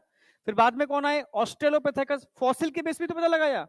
ऑस्ट्रेलोपिथेकस के बाद हमें पता चला कि आगे जाकर के, ठीक है, कह सकते हो प्री हिस्टोरिक मैन आया। ठीक है, जिसमें होमो हैबिलिस, होमो इरेक्टस, समझ जागा, जावा पैकिंग, ये सब ह्यूमन फॉसिल मिले हमें। फिर आगे मॉडर्न मैन आया। मॉडर्न मैन के बाद हमें पता है कि उसके अंदर भी पहले कौन आए थे मॉडर्न मैन में, निएंडरथल। फिर कौन आए, क्रो-मैग्नन। फिर कौन आए, होमो सैपियंस सैपियंस। किस बेस पर पता लगा रहे हो, फॉसिल के बेस पे तो लगा रहे हो भाई। तुम समझ रहे हो ना मेरी बात। हमें जहां जहां फॉसिल मिलते गए उसके बेस पर हमने उनकी एज डिटेक्ट की और पता लगा कितने पुराने फॉसिल हैं। उसके बेस पर हमने सीक्वेंस बनाया कि पहले ये आए, ये आए, ये आए, ये आए, ऐसे इवोल्यूशन हुआ। अचानक से हम यूं ही नील नदी के कीचड़ पर सन रेस पड़ने से पैदा नहीं हो गए। समझ में आ गया? हाँ, समझ में आ गया होगा। ठीक है, तो ये वाली बात तो क्लियर है। आगे आ जाओ। अब बात आती है एज ऑफ फॉसिल या रॉक कैसे निकालोगे। तो एनसीईआरटी ने बस एक लाइन देके छोड़ दिया है। ठीक है भाई, कैसे कैलकुलेट करोगे। तो इसके लिए एक टेक्निक होती है रेडियो, ठीक है, रेडियो एक्टिव डेटिंग टेक्नोलॉजी। ठीक है, एक और भी टेक्निक है लेटेस्ट तो, ठीक है, जैसे हम आज के में यूज करते हैं। हाँ बिल्कुल सही, स्पिन रेजोनेंस आती है, इलेक्ट्रॉन स्पिन रेजोनेंस। ये एकदम मतलब सटीक डेटा देती है। समझ रहे हो ना मेरी बात। पर ये ट्रेडिशनल टेक्नोलॉजी है जो यूज होती आई है अब तक। क्लियर है? तो थोड़ा बहुत रेडियो एक्टिव के बारे में पढ़ा होगा ना, radio active half life chemistry में, इनऑर्गेनिक में या फिजिकल में। अच्छा हट गया, हाँ तो बट ठीक है चलो।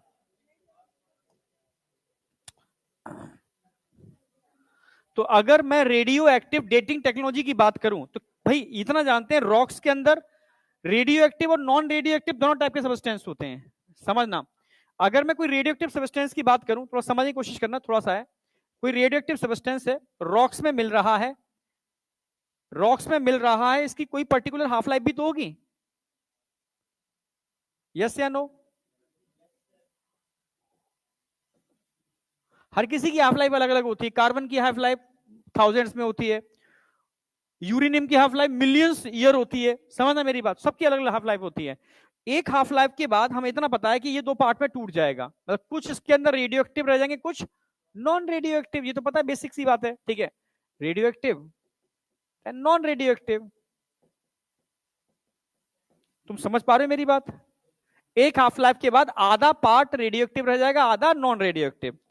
अगर मान लो आप इसको 1000 ग्राम यूज कर रहे हो, कोई पार्ट आपने लिया रॉक का, तो एक हाफ लाइफ के बाद 500 ग्राम कैसा हो गया, रेडियो एक्टिव। पर 500 ग्राम कैसा हो गया, non radio active.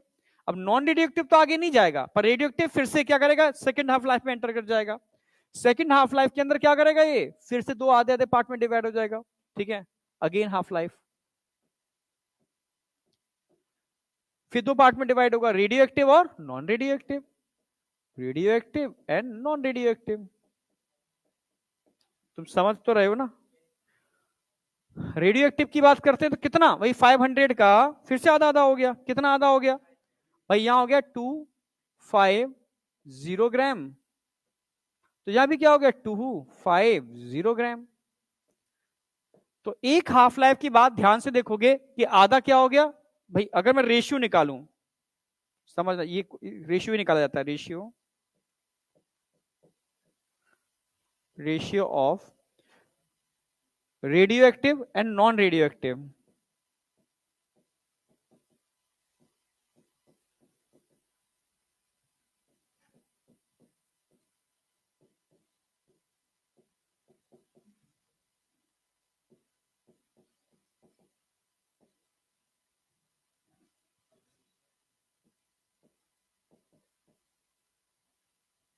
After half life.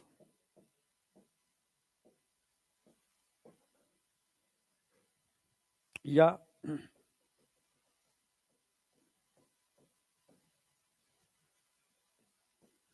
अब समझना, अगर इस रेशियो की बात करूं तो इससे आप पता लगा सकते हो ये रेशियो कैसे आएगा।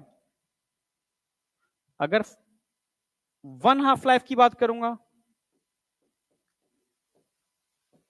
तो रेशियो क्या आएगा, 2 हाफ लाइफ की बात करूंगा तो रेशियो क्या आएगा, 1 हाफ लाइफ के बाद 50-50 का रेशियो आ जाएगा, यानी 1:1 का। आगे जाके देखोगे ओनली रेडियो एक्टिव कितना रह गया, 250, बाद बाकी का क्या, नॉन रेडियो एक्टिव। तो क्या आ गया भाई, radio active non radio active, radio active कितना रह गया 1, नॉन रेडियो एक्टिव कितना हो गया 3, 1:3 का रेशियो आ गया। तो अगर आप किसी भी रॉक से सैंपल आइसोलेट करो, उस सैंपल में देखो रेशियो क्या आ रहा है, रेडियो एक्टिव और नॉन रेडियो एक्टिव का, समझना मेरी बात, नॉन रेडियो एक्टिव का। इनका रेशियो जो आएगा उससे पता चल जाएगा कितनी हाफ लाइफ ये गुजार चुके हैं, 1 हाफ लाइफ, 2 हाफ लाइफ। ठीक है, समझ में आ रहा है ना मेरी बात, 1 हाफ लाइफ में ये, दूसरे में, तीसरे में, ऐसे अंतर आते जाएंगे ना, इससे मालूम पड़ेगा कितनी हाफ लाइफ इसकी कंप्लीट हो चुकी है। और 1 हाफ लाइफ की उम्र क्या है, और वो हर एक रेडियो एक्टिव की अलग अलग होती है। जो भी रेडियो एक्टिव देख रहे हो उसकी कितनी हाफ लाइफ निकल गई, और 1 हाफ लाइफ कितने साल की होती है, इनटू करके आप उस रॉक का और उस फॉसिल का अप्रोक्सीमेटली एज कैलकुलेट कर सकते हो। समझ पा रहे हो इस मेरी बात या नहीं? ठीक है, तो इस रेशियो से क्या निकालोगे, नंबर ऑफ हाफ लाइफ। क्या कैलकुलेट करोगे, नंबर ऑफ हाफ लाइफ, कितनी हाफ लाइफ कंप्लीट कर चुका है यहां पर। तो उससे आप रॉक्स की या किसी फॉसिल की एज कैलकुलेट कर सकते हो। आई या नहीं आई? ये एनसीईआरटी की लास्ट लाइन जो दे रखी है उसको मैंने थोड़ा सा समझा दिया है। ठीक है, अब एनसीईआरटी यहां हमारी कवर हो जाती है। ठीक है, आगे बढ़ रहे हैं। अब एनसीईआरटी बोल रही, ये तो बहुत इंपॉर्टेंट है यार,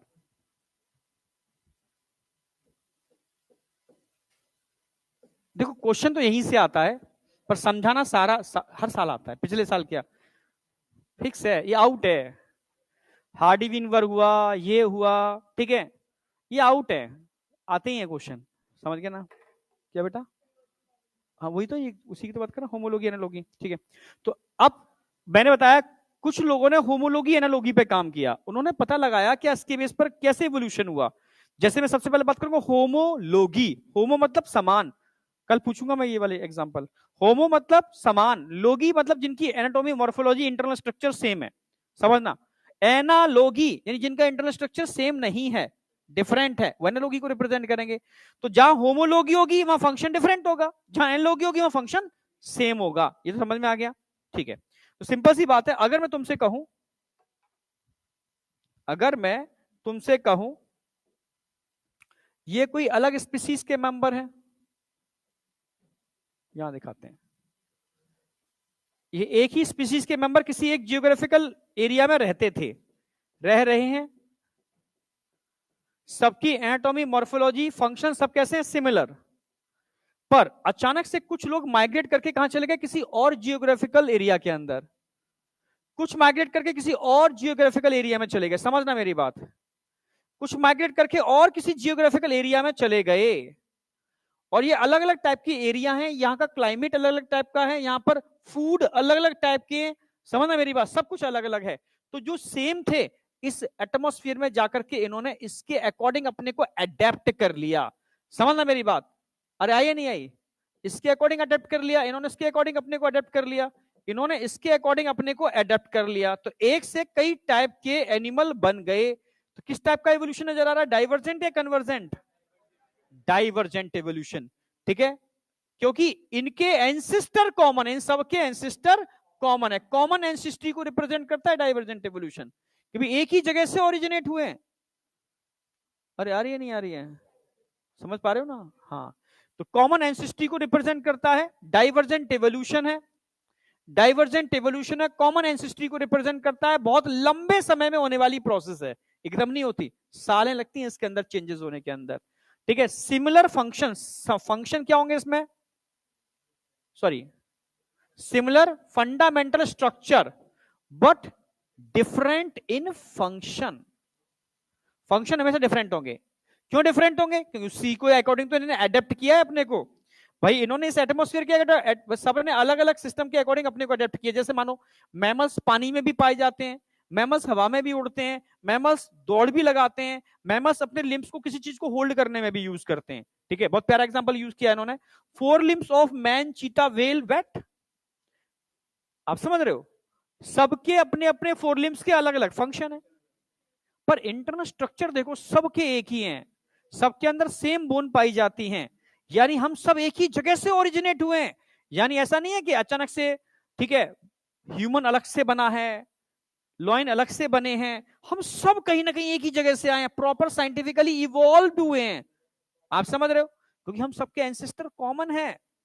आई या नहीं आई? हाँ, इनडायरेक्टली डायरेक्टली सब क्या है, हम लोग भाई बंधु हैं। लॉइन मिल जाए तो यार हम तुम भाई भाई हैं, तू खाता क्यों है हमें? समझ रहे हो, उन्हें होंगे भाई, पहले अभी तो तू मेरा भोजन है। क्या बेटा? लाइन वो बोला, वो क्या नाम है, प्रियांशु, कि हम सब भाई भाई हैं, मतलब सारे जानवर भाई भाई हैं। गलत नहीं बोला, ये एविडेंस बोल रहे हैं कि हम सब एक ही जगह से ओरिजिनेट हुए हैं।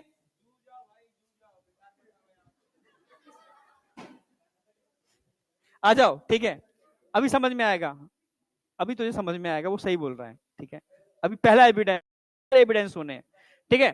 तो यानी 4 लिम्स सबके लगभग लगभग कैसे हैं, सिमिलर। डायग्राम भी दे रखा है इन्होंने, मैन, चीता, वेल, बैट। जब सबकी अगर बोन की स्टडी करोगे ना, सबके अंदर वही बोन मिल रही है, यानी कहीं ना कहीं होमोलॉजी को रिप्रेजेंट कर रहे हैं, यानी होमोलॉजी को रिप्रेजेंट कर रहे हैं, यानी फंक्शन सबके अलग अलग होंगे अकॉर्डिंग टू इन्वायरमेंट। ठीक है, जैसे वेल है, डॉल्फिन है, ठीक है, अब इनके भी क्या काम कर रहे हैं, स्विमिंग में तो हेल्प कर रहे हैं, फ्लिपर वगैरह जो है स्विमिंग में हेल्प कर रहे हैं। ठीक है, बैट है भाई, फ्लाइंग में हेल्प कर रहा है, चीता है दौड़ने में हेल्प कर रहा है। फंक्शन अलग अलग है, पर बेसिक स्ट्रक्चर इंटरनल तो सब एक ही है। हाँ, फंडामेंटल स्ट्रक्चर तो एक ही है इनके। जैसे, अच्छा किस टाइप है ये तो हो गया, जैसे mouth part of cockroach, honey bee, mosquito, butterfly. सबके माउथ पार्ट देखो, सबके अंदर मैंडिबल मिलेंगे, सबके अंदर मैक्सिला मिलेंगे, सब में लैब्रम मिलेंगे, सब में लेबियम मिलेंगे, पर सबके अलग अलग फंक्शन है। Cockroach biting and chewing type का होता है, हनी बी, ठीक है, साइफनिंग, साइफन टी होती है, डालते हैं और सीधे नेक्टर को निकाल लेते हैं हनी बनाने के लिए, साइफनिंग टाइप के होते हैं। ठीक है, मॉस्किटो मेल के अलग होते हैं, फीमेल के, मेल के कैसे होंगे, स्पॉन्जिंग टाइप, ठीक है, फीमेल के क्या होंगे, पियर्सिंग एंड सकिंग टाइप। नहीं आया क्या? बटरफ्लाई, बटरफ्लाई में भी साइफनिंग टाइप के होते हैं, समझना मेरी बात, जो नेक्टर को चूस रहे हैं। तो इनमें कहीं ना कहीं वेरिएशन फंक्शन में है, पर बेसिक एनाटॉमी मॉर्फोलॉजी तो सबकी सिमिलर है। समझ पा रहे हो ना मेरी बात? हाँ या ना? तो ठीक है, ये एग्जाम्पल पे क्वेश्चन आएगा, जैसे thorn and tendril of bougainvillea. ये सब अगर मैं एनसीईआरटी का डायग्राम दिखाऊं तो मैं, तो ये क्या है, ये एक्सिलरी ग्रोथ ही तो है, एक्सिलरी ग्रोथ यहां निकल गई, एक्सिलरी ग्रोथ निकल रही है। अरे तुम समझ रहे हो ना मेरी बात? पर एक एक्सिलरी ग्रोथ क्या काम कर रही है भाई, ये भी एक्सिलरी ग्रोथ, अरे ये भी एक्सिलरी ग्रोथ है, और ये भी टेंड्रिल भी एक्सिलरी ग्रोथ है।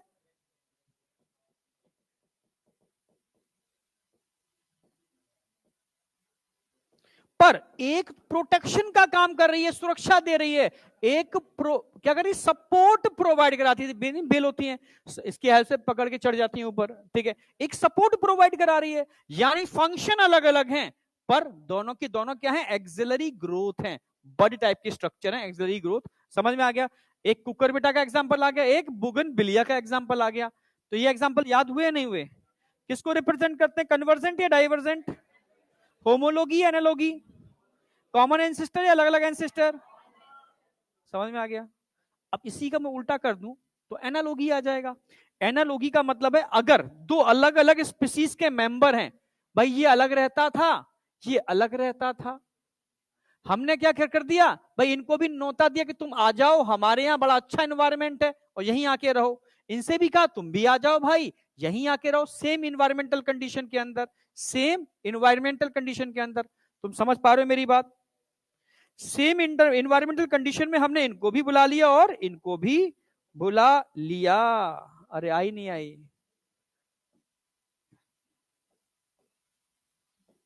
ये अलग इन्वायरमेंट में रहते थे, यहां हमने एक सेपरेट इन्वायरमेंट डिजाइन किया कि भाई अब तुम सब इस इन्वायरमेंट में रहोगे, ठीक है।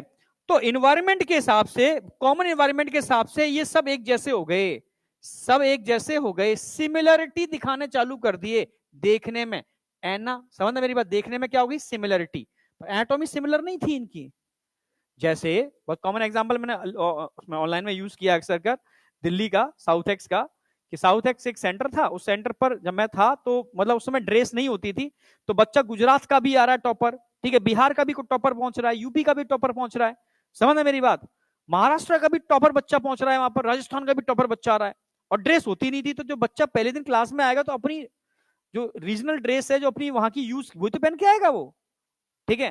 तो भाई पहले दिन क्या होती थी, क्लास सारी की सारी नहीं, लगता था पूरा हिंदुस्तान एक क्लास में आके बैठ गया, ऐसा लगता था, ठीक है। पर मुझे पता है ये हिंदुस्तान कुछ दिनों तक रहेगा, हिंदुस्तान सब दिल्ली में कन्वर्ट हो जाएंगे, समझ रहे हो ना, क्योंकि खरबूजे को देख के खरबूजा रंग बदलेगा, समझ रहे हो, क्योंकि वहां दिल्ली के बच्चे भी आते थे एकदम टिप टॉप, समझ रहे हो, लड़कियां तो पूरा फैशन शो करती थी, मतलब कोई, मतलब मैं क्या बताऊं, ठीक है, मतलब सब मर्सिडीज और बड़ी बड़ी गाड़ियों में आते थे, जो लोकल के दिल्ली के लोग थे, ठीक है भाई, हाई फाई गाड़ी रखने की जगह होती तो उनको ड्राइवर छोड़ने आते थे, तो मतलब पैसा पूरा, समझ रहे हो ना, पूरा यस, पूरा का पूरा ड्रेस पे खर्च होता था। पढ़ाई हो रही है वो एक अच्छी बात है, पर वहां पे भी खर्चे होते थे, ठीक है। अब हम लोगों की कंपलसरी एक टाई थी, बस टाई पहनी कंपलसरी, एक कपड़े कोई भी पहन लो, ठीक है, फॉर्मली पहनने, पर टाई लगाना कंपलसरी है, समझ रहे हो। तो बच्चों के लिए छूट थी, तो मैं देखता था वाह क्या रंग बिरंगी दुनिया नजर आ रही है। पर धीरे धीरे जो बच्चे बेचारे ग्रामीण क्षेत्रों से आते थे, बड़ा अपना गिल्टी फील करते थे, यार कितने टॉप टिप होके आ रहे हैं, हम तो यार समझ रहे हो ना, गमछा डाल करके वो लपेट करके या सिंपल अपनी उसमें। तो धीरे धीरे क्या होता है, खरबूजे को देख के खरबूजा रंग बदला, सारे के सारे जो जिस प्रांत से आए थे सब दिल्ली जैसे हो गए कुछ दिनों बाद, यस, ठीक है। लड़कियां थी, उन्होंने भी ड्रेस खरीदने चालू कर दी, तो आए दिन नई नई ड्रेस, कोई कंपटीशन आ गया था, भाई पढ़ाई के संग ये भी कंपटीशन करना है, समझ रहे हो, हाँ, ठीक है। लड़के क्या कर रहे हैं भाई, जीन्स रोज जीन्स ही तो ना पहन के आएंगे, तो जीन्स तो उन्होंने ले ली, ठीक है, शर्ट ली, टी शर्ट ले ली, अब उन्होंने हेयर स्टाइल चेंज किए, स्काइप ऐसे बनाया, वो रंग लगाने चालू कर दिए, पीछे वो नहीं, वो कबूतर जैसे रंग होते हैं, ब्राउन कलर के नहीं, व्हाइट कलर के बाल कर लेते हैं, है, ठीक है, इधर आ जाओ, ठीक है, इधर आ जाओ, ठीक है। तो सीधे समझ में आया। इतना ही नहीं, कई लोगों ने तो बहुत सारी नथ और कुंडल टाइप की नहीं, यहाँ पहन लेते हैं, यहाँ कर देते हैं, यहाँ कर देते हैं, तो मैं रोकता नहीं था भाई, ठीक है, क्योंकि वहां पे एक केस हो गया था, एक दो बच्चे को डांट दिया था, तो पेरेंट्स आए थे, ठीक है, तुरंत गाड़ी उठा के पेरेंट्स आ गए, स्ट्रिक्टली प्लस जो सेंटर हेड थे उनसे कह दिया गया कि भाई हम बच्चों को पढ़ने नहीं भेज रहे, हम सिर्फ इसलिए भेज रहे हैं कि सर दर्द हमारा घर का कम हो, ठीक है, हाँ, तो आप डांटोगे नहीं, ठीक है, हाँ, आपके सिस्टम को व्यवस्थित कर रहे हैं तो आप कंप्लेंट कर सकते, समझा लेंगे, पर आप डांट और मार नहीं, पीटोगे नहीं लड़के को, ठीक है, जो कर रहे हैं करने दो, ठीक है, आपको नुकसान नहीं पहुंचाएंगे, मोबाइल देख रहे हैं देखने दो। समझ में आ गया कि भाई यहाँ की सिस्टम ऐसा ही है, समझ में आ गया। तो जो सिलेक्शन वाले हैं, तो फिर धीरे धीरे तभी तो बैच बनाए जाते थे पहले, ये ए ग्रेड बी ग्रेड, ठीक है, जो टॉपर बच्चों का ग्रेड हम अलग कर देते थे कि जिससे कि उनको डिस्टर्बेंस ना हो, वहां अलग तरीके से पढ़ा सके, इन लोगों के लिए मस्ती करते थे भाई, कहानी सुना नहीं, ड्रामाबाजी जो कर रहे हैं, तो टीचर अलग लगा दिया जाते थे, भाई ये टीचर इनको पढ़ाएंगे, वो टीचर उनको पढ़ाएंगे, समझ में आया। तो सिस्टम, हाँ, शायरी वाले टीचर अलग, ठीक है, वो टीचर अलग ही, इनको यंग टीचर एकदम सारी आ रही है ना मस्ती वाले, वो दे दिए इनको, पढ़ाने वाले टीचर अलग कर दिए। तो ये सिस्टम था, माँ भी था अपना ये कोटा के अंदर, सारे इंस्टीट्यूट के अंदर, और पहले के टाइम में ये होता था, ठीक है, सिंपल है, ऑफलाइन के अंदर, क्योंकि ऑनलाइन नहीं था उस समय। वापस आ रहे हो, तो सिंपल सी बात है, खरबूजे को देखे खरबूजा रंग बदल रहा है, तो यहाँ क्या रंग बदल रहा है, ये सब मिलकर के यहाँ इस एटमॉस्फेयर के अकॉर्डिंग अपने को एडेप्ट कर रहे हैं। जैसे मैंने बताया था, वेल पहले क्या थे, मैमल थे, अर्थ पर रहा करते थे, पानी में गए, थोड़ा हल्का फील किया तो उन्होंने पानी में रहना चालू कर दिया, उन्होंने हाथ पैरों को कन्वर्ट कर दिया अपने, जैसे फिश के अंदर फिन्स होते हैं, याद है ना, ठीक है, तो उसमें मॉडिफाई कर लिया, देखने में लग रहे हैं फिश, पर एक्चुअल में फिश है क्या, नो, वेल फिश नहीं है, ठीक है, आप समझ रहे हो ना मेरी बात, हाँ, डॉल्फिन फिश नहीं है, देखने में लगती है फिश, क्योंकि एटमॉस्फियर हमने वातावरण वही दे दिया उसको जो मछलियों को दिया था, आई या नहीं आई। तो इसको क्या बोलेंगे, कन्वर्जेंट या डाइवर्जेंट एवोल्यूशन, जरा बताओ। कन्वर्जेंट, कन्वर्जेंट में फंक्शन सिमिलर होंगे, पर एनाटॉमी मॉर्फोलॉजी स्ट्रक्चर अलग अलग होंगे, different their anatomical structure but similar in function. Function पे फोकस मत करो, सिर्फ एनाटॉमी पर फोकस करो, वो तो उल्टा याद रखना, डिफरेंट, कन्वर्जेंट इवोल्यूशन है, डाइवर्जेंट। प्यारे से example, wings of butterfly and birds, भाई बटरफ्लाई के विंग्स मेम्ब्रेनस होते हैं और बर्ड्स के विंग्स फेदर लाइक होते हैं, पर दोनों काम तो एक ही करते हैं। समझ रहे ना मेरी बात? हाँ, पेक्टोरल फिन्स, ये बहुत पूछा गया कई बार। हाँ, pectoral fins of shark and flipper of dolphin. समझ रहे हो, एक के फिन्स है, एक फ्लिपर है, पर काम तो दोनों एक ही काम कर रहे हैं। समझ रहे हो? जैसे स्टिंग ऑफ हनी बी के स्टिंग देखे होंगे, पॉइजन स्टिंग एब्डोमिनल कैविटी पे लगे होते हैं, जबकि स्कॉर्पियन के पीछे टेल पर लगे होते हैं। ठीक है, दोनों का स्ट्रक्चर बिल्कुल अलग अलग है, पर काम एक ही है, पॉइजन रिलीज करना। आई ऑफ ऑक्टोपस और आई ऑफ मैमल्स बिल्कुल अलग होते हैं, पर काम एक ही है, विजन। स्वीट पोटैटो एक रूट है, एक पोटैटो स्टेम है, पर काम एक ही है, स्टोरेज ऑफ फूड। दोनों के अंदर फूड स्टोर होता है। आई या नहीं आई? तो कन्वर्जेंट एवोल्यूशन या डाइवर्जेंट एवोल्यूशन? बहुत बढ़िया। तीसरा है वेस्ट, हाँ यस, वर्टिब्रेट हार्ट और ब्रेन। अगर तुम सबके ब्रेन की स्टडी करो, ठीक है, सबके ब्रेन उठा लो, तो सबके अंदर फोर ब्रेन, मिड ब्रेन और हाइंड ब्रेन है सारे। तुम वर्टिब्रेट में देखो, सब में 3 मिलते हैं, पर धीरे धीरे इनमें चेंजेस देखने को मिल रहे हैं, पर बेसिक स्ट्रक्चर सबका क्या है? एक जैसा है। Fore brain, mid brain, hind brain सबके अंदर है, पर सबके फंक्शन अलग अलग हैं। फंक्शन अलग का मतलब है भाई, समझ ना मेरी बात? भाई बर्ड का फंक्शन अलग टाइप का होगा, सबके अलग अलग टाइप के फंक्शन होंगे, पर बेसिक स्ट्रक्चर सबके देखोगे एक जैसे देखने को मिलेंगे। दूसरा हार्ट, सबके अंदर एट्रिया भी होता है, सबके अंदर वेंट्रिकल भी होते हैं, सबके अंदर, पर कोई ऑक्सीजनेटेड ब्लड को पंप कर रहा है, कोई डीऑक्सीजनेटेड ब्लड को पंप कर रहा है, कोई दोनों को पंप कर रहा है, कोई मिक्स को पंप कर रहा है। नहीं आया क्या? फंक्शन अलग अलग है, बेसिक स्ट्रक्चर सबके अंदर वही चैम्बर है, एक किसी में एक एट्रिया, किसी में 2 है, पर एट्रिया वेंट्रिकल सबके अंदर है। चाहे फिश हो, चाहे रेप्टाइल्स हो, चाहे बर्ड्स हो, चाहे एम्फीबिया हो, चाहे मैमल्स हो। आई या नहीं आई? अरे हाँ या ना? ठीक है, अब बात करते हैं वेस्टिजियल ऑर्गन। एनसीईआरटी में ऐसे नहीं दे रखा डायरेक्टली, पर इनडायरेक्टली चीजों को कोरिलेट करना होगा। ठीक है, कई चीजों में कोरिलेट कराऊंगा थ्योरीज के अंदर, तो ये हल्का समझना है। जैसे वेस्टिजियल ऑर्गन भी तो यही बता रहे हैं कि हम डायरेक्टली नहीं आए दुनिया के अंदर। जैसे एग्जांपल उठा लो, निक्टेटिन मेम्ब्रेन। निक्टेटिन मेम्ब्रेन हमारी आईज में मिलती है, रेड कलर की दिख रही है ना, ये रेड कलर के अंदर, यानी ये फंक्शनल किसके अंदर होती है? एम्फीबिया के अंदर। हमारे अंदर फंक्शनल नहीं है, यानी ये बता रही है हमारे अंदर है, यानी कभी तो ना कभी तो हम एम्फीबिया रहे होंगे, हमारे एंसेस्टर एम्फीबियंस होंगे। नहीं आया क्या? आई या नहीं आई? होंगे नहीं होंगे? तो जब भी नहाने जाओ और घड़ियाल मिल जाए, भाई भाई भाई, समझ में आया? हाँ, समझ रहे हो? हाँ, तो सिंपल सी बात है, सिंपल सी बात है, हम उन्हीं से ओरिजिनेट हुए जिनके अंदर नेक्टेटिन मेम्ब्रेन फंक्शनल रही थी। समझ में आ गया? जैसे ऑरिकुलर मसल्स ऑफ ईयर, पहले हम जंगल में रहा करते थे, हमें अलर्ट होना बहुत जरूरी था, क्योंकि प्रेडेटर प्रे का शिकार तुरंत कर लेता था, तो भाई क्या करना था, प्रे को भी अलर्ट रहना पड़ता था। अपने ईयर्स उसके क्या थे? मूवेबल, नहीं तुरंत नहीं साउंड को कैच करना, तो हम इनका यूज करते थे। पर धीरे धीरे क्या हो गया, हम सबसे डोमिनेंट पोजीशन पर आ गए, टॉप लेवल पर आ गए। हमें लगा हमें कौन मार सकता है, हम तो दुनिया को मार सकते हैं। नहीं आया क्या? सबको हमें समझे डरना चाहिए, तो इंसान तो डोमिनेंट हो गया। तो धीरे धीरे जब डोमिनेंट हो गया, तो उसने अपनी मसल्स का यूज करना बंद कर दिया। नहीं आया क्या? तो बंद कर दिया तो बेस्ट चीजें हो गए। अरे हाँ या ना? तो आज की वेस्टिजियल मसल्स कुछ बच्चे कर लेते हैं, मूव इसको जो यूज कर लेते, कुछ कर लेते हैं। सेगमेंटल मसल्स ऑफ एब्डोमेन, याद आया? 6 पैक, याद आए? समझ में आ गया? अरे हाँ हाँ, इधर आ जाओ।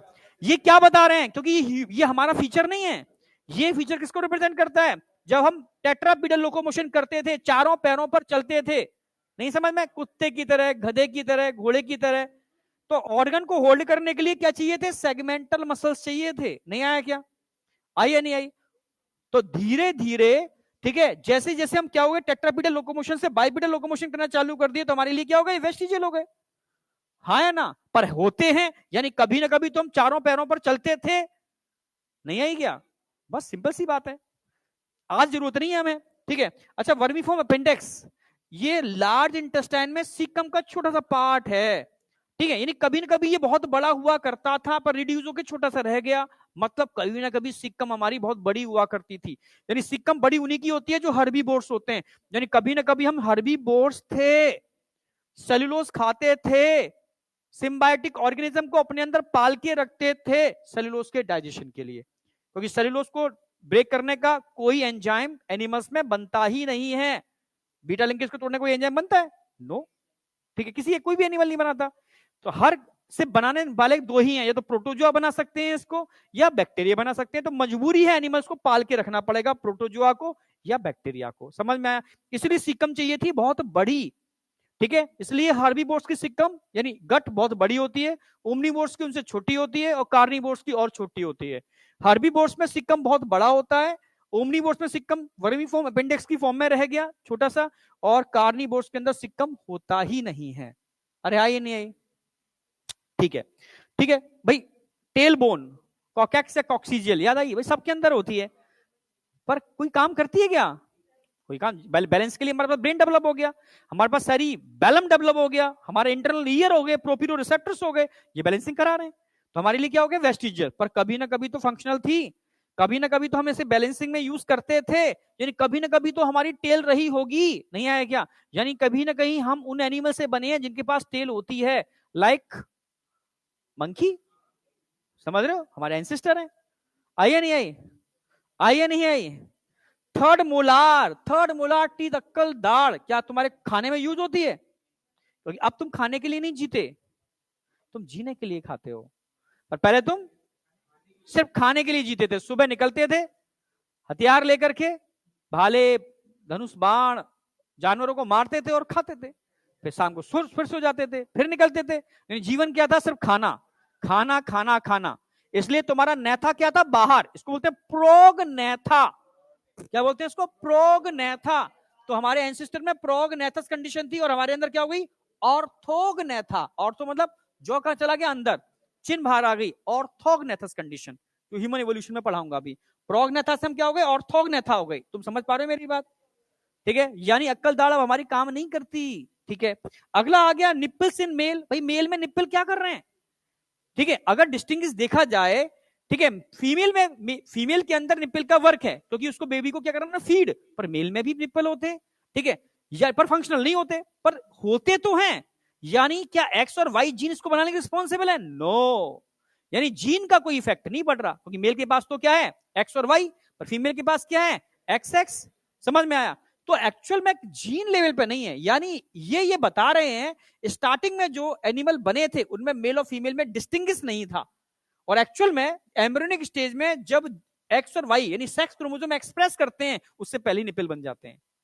समझना, गोनैड से पहले निप्पल बन जाते हैं।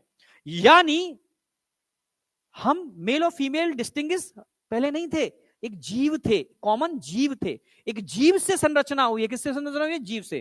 फिर जरूरत के अनुसार चीजें, ठीक है, आगे इवॉल्व होती चली गई नेचर के अकॉर्डिंग, और वो कन्वर्ट होती चली गई। समझ में आया ना? यानी स्टार्टिंग में ऐसा नहीं था, बाद में जाकर के एक्स और वाई क्रोमोसोम बने और ये चीजें डिफरेंशिएट हुई। समझ पा रहे मेरी बात? नहीं समझ पा रहे? तो ये सब क्या बता रही है? ये सब बता रही है कोई चीज ऐसे ही नहीं आ गई, जरूरत के अनुसार चीजों का क्या हुआ है? इवोल्यूशन हुआ है। थोड़ा समझ पा रहे हो? थोड़ा थोड़ा समझ लो तो भी चल जाएगा। जैसे एम्ब्रोलॉजिकल एविडेंस एनसीईआरटी ने पूरा ही दे रखा है, उसमें तीन बातें ध्यान रखनी है, बस कुछ नहीं पढ़ो उसके अंदर। पहली बात ध्यान रखो, हैकल ने जो थ्योरी दी थी बायोजेनिक लॉ, वो क्या था? Ontogeny recapitulate phylogeny. Ontogeny recapitulate phylogeny,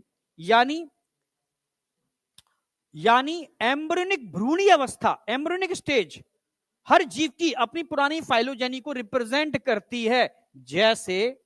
जैसे अगर मैं ह्यूमन के एम्ब्रियो की बात करूं, देखो ह्यूमन का इनिशियल एम्ब्रियो कैसा है, रैबिट का इनिशियल एम्ब्रियो देखो, चिक का इनिशियल एम्ब्रियो देखो, टॉर्टोइस का इनिशियल एम्ब्रियो देखो, सैलेमेंडर का इनिशियल एम्ब्रियो देखो, फिश का इनिशियल एम्ब्रियो देखो, बताओ क्या इनमें कोई अंतर नजर आ रहा है आपको? सिमिलर है भाई, लगभग सिमिलर है। सबके पास गिल स्लिट्स देखने को मिल रहे हैं, सभी के पास। नहीं आया क्या? सब एक जैसे हैं, यानी सब एक जैसे हैं, यानी हम सब कहीं ना कहीं एक ही टाइप के जीव से ओरिजिनेट हुए हैं। कॉमन एंसेस्ट्री को रिप्रेजेंट कर रहा है। नहीं आया क्या? ये तो हैकल ने बोला, हैकल ने क्या बोला? Ontogeny recapitulate phylogeny. पर बॉनवियर साहब ने थोड़ा सा उसको करेक्शन किया, बॉनवियर साहब ने करेक्शन किया, भाई फाइलोजेनी को तो रिप्रेजेंट करती है पर एडल्ट स्टेज को नहीं करती, ओनली इनिशियल एम्ब्रियोनिक स्टेज को ही रिप्रेजेंट करती है। आई या नहीं आई? ये करेक्शन किसने किया? यस,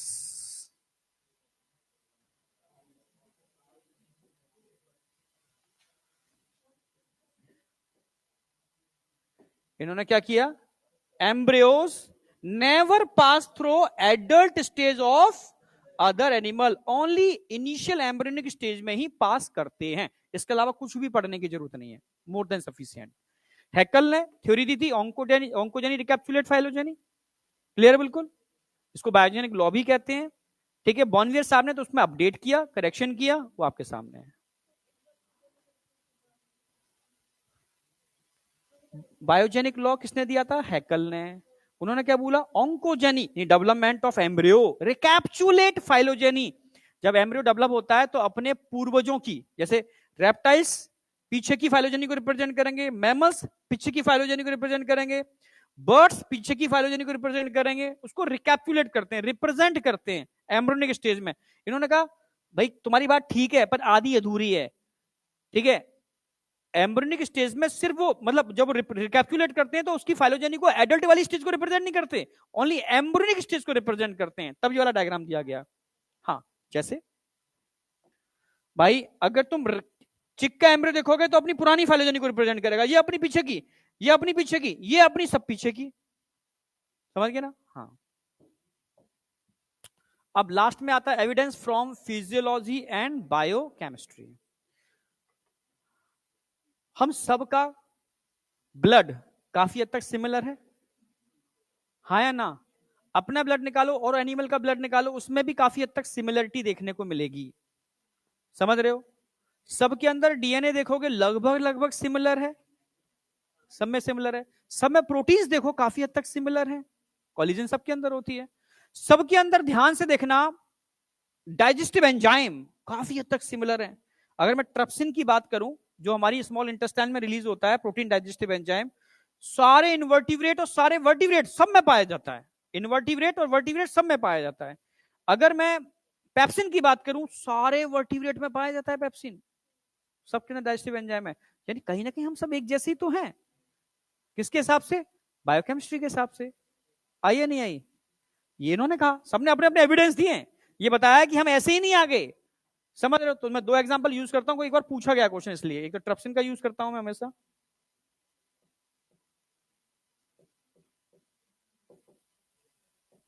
एक पेप्सिन का यूज करता हूं हमेशा। तो ट्रिप्सिन क्या बता रहा है? अच्छा, ट्रिप्सिन ट्रिप्सिन कहां मिलता है? इनवर्टिब्रेट और वर्टिब्रेट दोनों के अंदर।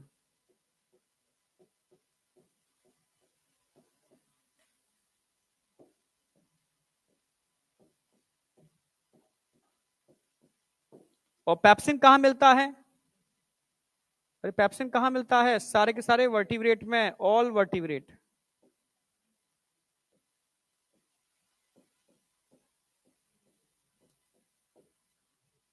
आई या नहीं आई?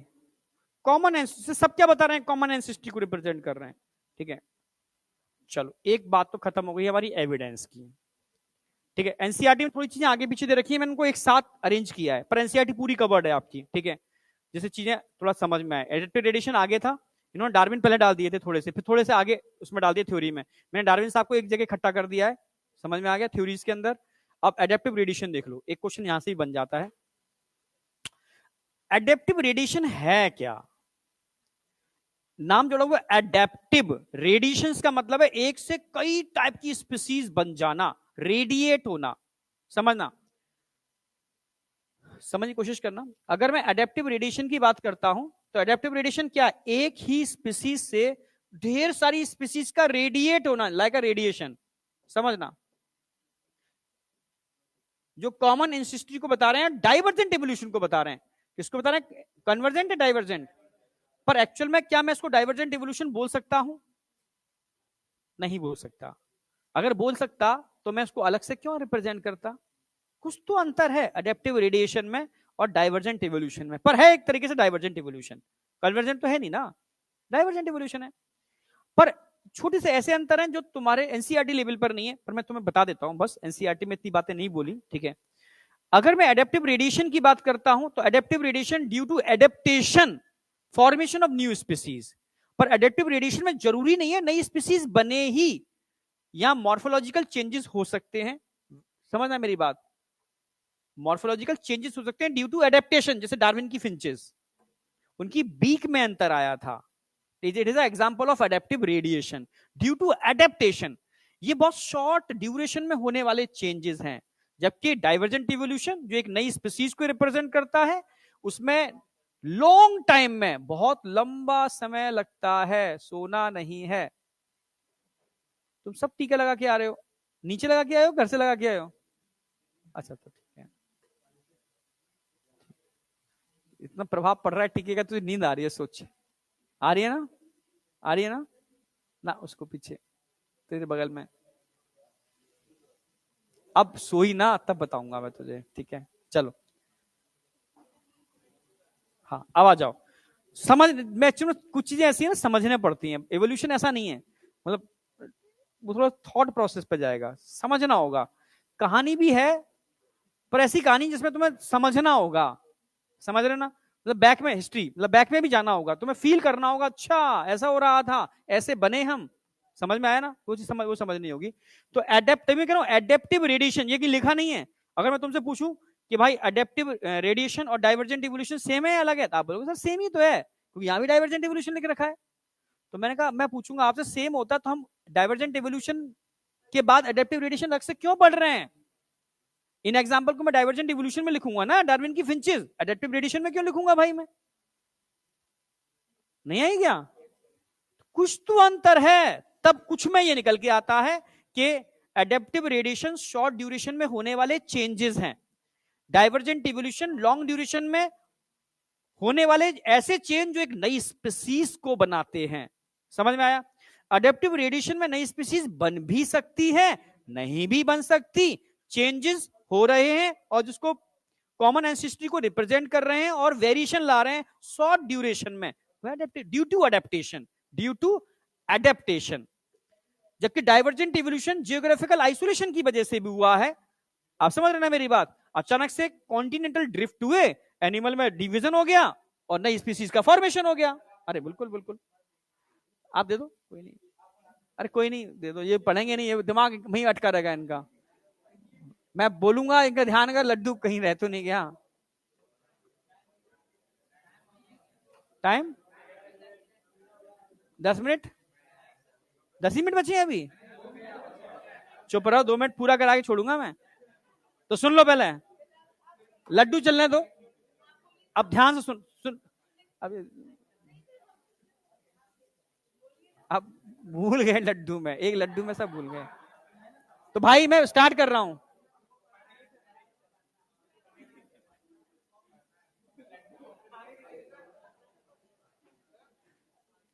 तूने तो खा लिया, बेचारे ये बेचारे रह गए, अब इनको ध्यान ही नहीं है। अब ले लो प्रसाद, ले लो प्रसाद, ले लो, फिर स्टार्ट करते हैं। हाँ, तुम्हारे तक तो आएंगे भी नहीं, खत्म ही हो जाएंगे, टेंशन मत करो। अरे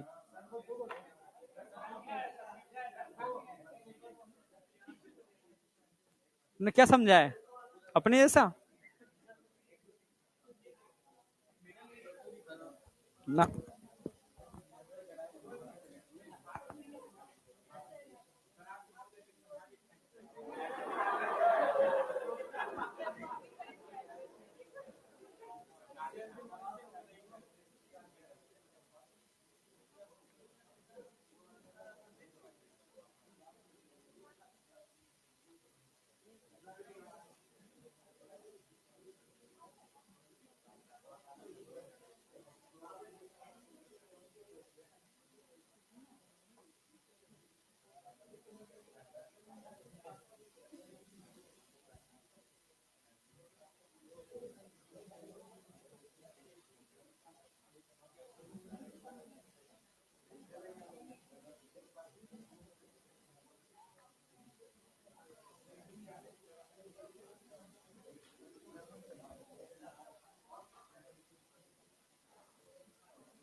हो गया? कौन है समोसे वाला ये?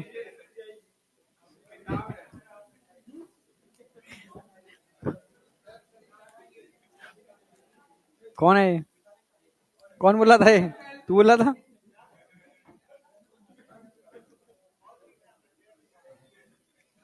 अब वापस आ जाओ, ठीक है। तो बात चल रही थी एडेप्टिव रेडिएशन, डिफरेंस समझ में आया दोनों के अंदर। अब एडेप्टिव रेडिएशन को समझाने के लिए हम बात करेंगे डार्विन साहब की। डार्विन साहब कहां की बात है? लंदन की बात है। डार्विन साहब को एक गवर्नमेंट की तरफ से एक जहाज दिया गया, समझ में, HMS वीगल, समझ रहे हो, पानी का जहाज, समझना मेरी बात। और पानी की जो यात्रा होती है उसको वॉयगेज बोलते हैं, ठीक है। और इनको कहा गया कि तुम विश्व भ्रमण करके आओ, दुनिया को देखो, जानो, समझो और कुछ नया खोज कर ले आओ, लेकर के आओ, हम तुम्हारे ऊपर खर्चा कर रहे हैं, ठीक है। तो भाई काश ऐसा हमें मिल जाए, है ना। इनको 3 साल का टाइम दिया गया था, ओनली 3 years। पर क्या हुआ भाई, नहीं, इतना मस्त, इतना मजा आ गया उनको, अरे 2 साल और, ठीक है। तो 3 साल की जगह 5 साल का टाइम लगाया उन्होंने, ठीक है।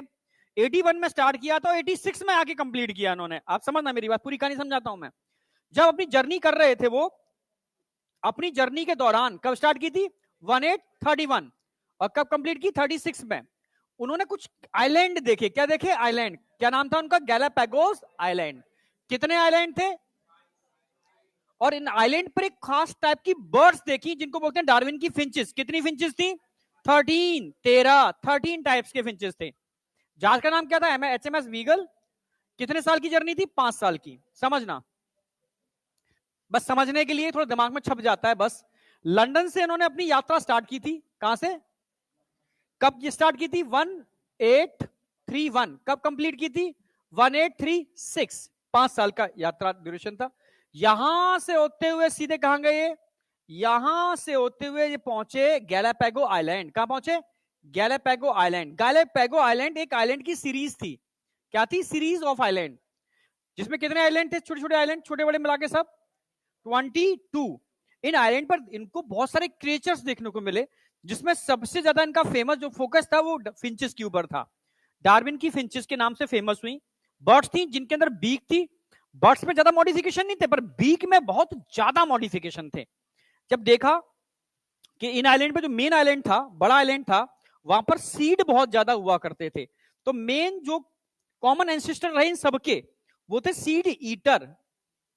समझना मेरे, seed eater finches, seed eating, जो सीड खाते थे, समझना मेरी बात। फिर धीरे धीरे उनमें से कुछ फिंचेस अलग अलग आइलैंड पर माइग्रेट किए, कुछ अलग अलग आइलैंड पर माइग्रेट किए। और माइग्रेशन की वजह से उन आइलैंड पर मिलने वाली जो भी फूड थे उनको वो अच्छे लग गए। नहीं आया क्या? जैसे मानो, नहीं तेरे ही लूंगा, तुझे क्या अच्छा लगता है ये बता। नहीं, मुझे ये बता, जंक फूड में तुझे क्या अच्छा लगता है? नहीं, वो बताएगा। Pizza, burger, chowmein, noodles, momos.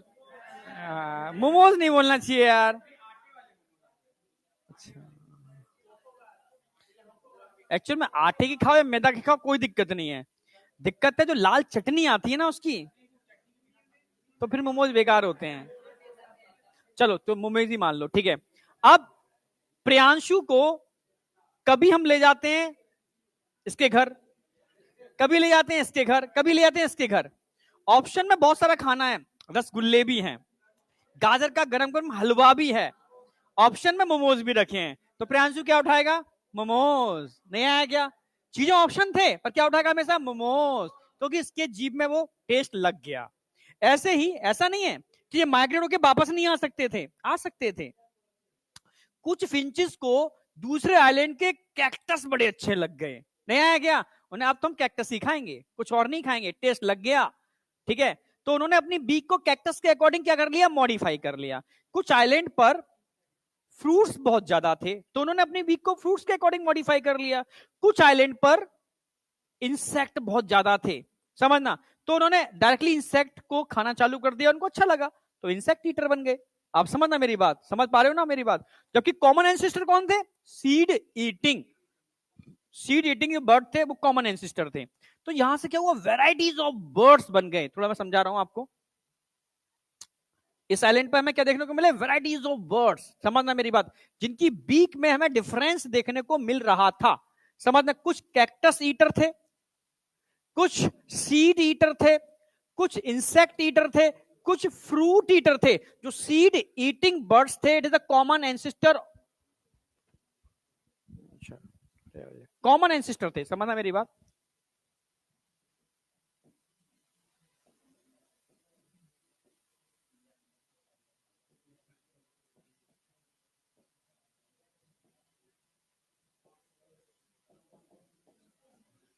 Common ancestor है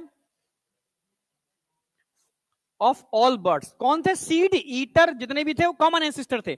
इन्हीं से ही कैक्टस ईटर बने, इन्हीं से ही इंसेक्ट ईटर बने, इन्हीं से ही फ्रूट ईटर बने। आई समझ? मेरी समझ पा रही हो? समझ पा रहे हो? और इस तरीके से ये 13 टाइप के फिंचेस, कितने टाइप के? 13 टाइप के फिंचेस यहां देखने को मिल रहे हैं। कितने टाइप के? 13 टाइप के फिंचेस यहां देखने को मिल रहे हैं। यहां कम है, कोई दिक्कत नहीं है, पर 13 टाइप के फिंचेस हैं। ठीक है। There are observe an amazing diversity of creatures of particular, ठीक है, इंटरेस्ट। स्मॉल बीक बर्ड, इस पर मेन फोकस कहां गया? स्मॉल ब्लैक बर्ड्स, बी बोल गया, स्मॉल ब्लैक बर्ड्स। इसी को आगे आगे क्या कहा गया?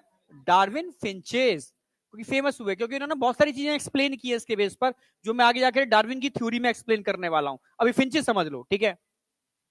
ऑल द ठीक है varieties are evolve on the island itself. कुछ बाहर की फोर्स नहीं लगी, अपने आप ही। फ्रॉम द ओरिजिनल, ओरिजिनल कौन से थे? सीड ईटिंग मेन फीचर थे। Many other forms with altered beak arrows, enabling them to become, ठीक है, insectivorous, vegetarian finches, समझना मेरी बात, एटसेट्रा, वो मैंने वहां बता दिया है। This process of evolution of different species in a geographical area, starting from a point, starting from a point, इसका मतलब ये नहीं कि पॉइंट, पॉइंट का मतलब है एक ही जगह से, कॉमन एंसेस्टर से ही सारे के सारे बने हैं, और एक साथ डिफरेंस बहुत ज्यादा आया है, तभी तो रेडिएशन टर्म यूज किया है। एंड लेटरली रेडिएटिंग, रेडिएटिंग का मतलब है बहुत ज्यादा, to the other area of the geography, जहां पर उसके हैबिटेट से थे, इज कॉल्ड एडेप्टिव रेडिएशन। इसी को हम क्या बोलते हैं? Adaptive radiation. तो एडेप्टिव रेडिएशन का बहुत बेहतरीन एग्जांपल है डार्विन की फिंचेस। क्लियर है बिल्कुल? अरे आई या नहीं आई? आई। इसके अलावा दो एग्जांपल और दिए एनसीईआरटी ने। एक तो प्लेसेंटल मैमल, भाई प्लस सारे के सारे मैमल्स हैं, पर उनमें कितनी सारी वेराइटीज हैं, वेरिएशंस हैं, और सारे के सारे एक ही जगह से बने। तो प्लेसेंटल मैमल की भी तो क्या है? Adaptive radiation. According to adaptation तो चेंज हुए। स्टार्टिंग में मैमल्स कैसे थे? ट्री श्रू, जब डायनासोर्स हुआ करते थे तो मैमल्स पेड़ों पर रहा करते थे। समझ में आया? जैसे डायनासोर्स खत्म हुए तो दो चीजें बहुत तेजी से इवॉल्व हुई, एक तो मार्सुपियल और एक मैमल्स। मार्सुपियल एक अर्थ के जो पेंजिया थी, एक कोने में थे, एक साथ थे। अचानक से कॉन्टिनेंटल ड्रिफ्ट हुआ और ऑस्ट्रेलिया अलग हो गया, तो वहां मार्सुपियल इकट्ठे हो गए एक जगह। ऐसा नहीं मार्सुपियल इधर नहीं थे, इधर भी थे पर मारे गए, ठीक है, इतना एवोल्यूशन इधर नहीं हुआ। उधर एक तरीके से इवॉल्व हो गए मार्सुपियल, इधर प्लेसेंटल मैमल की मौज लग गई, जैसे डायनासोर्स गए उन्होंने इवॉल्व करना चालू कर दिया। अलग अलग क्लाइमेट कंडीशन में अलग अलग टाइप के प्लेसेंटल मैमल्स बने। It is also divergent evolution, example of divergent evolution, या कह सकते हो adaptive radiation, super example of adaptive radiation. और एक एडेप्टिव रेडिएशन का एग्जांपल क्या हो गया? मार्सुपियल, और एक हो गया प्लेसेंटल मैमल। समझ में आ गया? आया नहीं आया? तो तीन एग्जांपल हैं एडेप्टिव रेडिएशन के। पहला डार्विन की फिंचेस, दूसरा, तीसरा। पर एनसीईआरटी एक बात बोल रही है, ये बोल रही है कि अगर दो अलग अलग एडेप्टिव, ये एक एडेप्टिव रेडिएशन है, दो अलग अलग एडेप्टिव रेडिएशन को एक सेम जियोग्राफिकल रीजन में रखा जाए तो खरबूजों को देख के खरबूजा रंग बदलेगा, यानी दोनों के अंदर सिमिलरिटी आएगी। नहीं आया क्या? इसको हम क्या बोलते हैं? Convergent evolution. समझना मेरी बात, क्या बोलते हैं इसको? Convergent evolution. यानी अगर एक एडेप्टिव रेडिएशन ये है, मानना, समझना मेरी बात, या बस लास्ट है, लास्ट लाइन बोल रहा हूं मैं, छुट्टी इसके बाद। एक एडेप्टिव रेडिएशन ये, एक एडेप्टिव रेडिएशन ये है, समझना भाई। एडेप्टिव रेडिएशन का मतलब है एक से ही कई टाइप के एनिमल का फॉर्मेशन हो रहा है। मान लो ये मार्सुपियल है और मान लो ये प्लेसेंटल, अरे बोल तो दो भाई, मैमल्स हैं। अगर मैं मार्सुपियल और प्लेसेंटल मैमल्स को जो अलग अलग एडेप्टिव रेडिएशन है, समझना, जो अलग अलग एडेप्टिव रेडिएशन, ऐसे नहीं,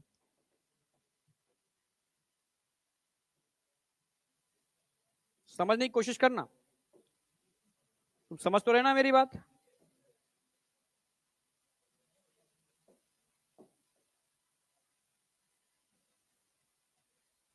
एक काम करता हूं, ऐसे दिखाता हूं।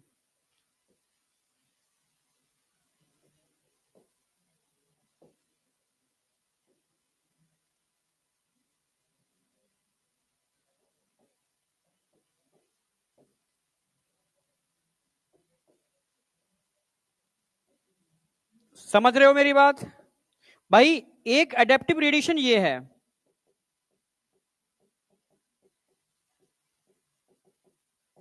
एक एडेप्टिव रेडिएशन ये है, समझना मेरी बात।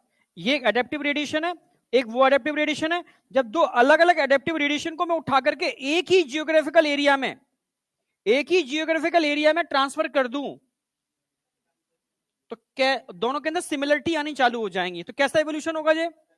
कन्वर्जेंट एवोल्यूशन होगा। ठीक है, बहुत प्यारे एग्जांपल दे रखे कन्वर्जेंट एवोल्यूशन के, जो कल मैं पूछूंगा, होमवर्क है आज का। क्या? जैसे प्लेसेंटल मैमल क्या होते हैं? मोल। पर अगर मैं मोल को मार्सुपियल मोल के साथ रखूं एक ही जियोग्राफिकल एरिया के अंदर, तो दोनों के अंदर सिमिलरिटी आ जाएंगी काफी हद तक। जैसे एंट ईटर को मैं नम बैट, ये भी एंट ईटर ही है, पर ये क्या है? प्लेसेंटल मैमल है, ये क्या है? मार्सुपियल है। साथ साथ रखूं तो दोनों में क्या आ जाएंगी? Similarity. It is a convergent evolution. अगर मैं माउस को मार्सुपियल माउस के साथ रखूं तो दोनों के अंदर क्या आ जाएंगी? Similarity. It is a types of convergent evolution. अगर मैं लेमूर को, ठीक है, स्पॉटेड कस्कस के साथ रखूं एक ही जियोग्राफिकल एरिया में, उसको भी उठा के लाया, इसको भी उठा के लाया, दोनों में सिमिलरिटी आ जाएंगी। ठीक है, फ्लाइंग स्क्विरल को फ्लाइंग फेरेंजियल के साथ रखूं तो एक जैसी सिमिलरिटी आएंगी। बॉब कैट को टस्मानिया टारगेट कैट के साथ रखूंगा तो सिमिलरिटी आ जाएंगी। वॉल्फ को टस्मानिया वुल्फ के साथ रखूंगा तो दोनों में सिमिलरिटी आ जाएंगी। ये एक अलग एडेप्टिव रेडिएशन है, ये एक अलग एडेप्टिव रेडिएशन है। जब दो अलग अलग एडेप्टिव रेडिएशन को साथ साथ रखा जाए तो क्या दिखाती है? कन्वर्जेंट एवोल्यूशन दिखाती हैं।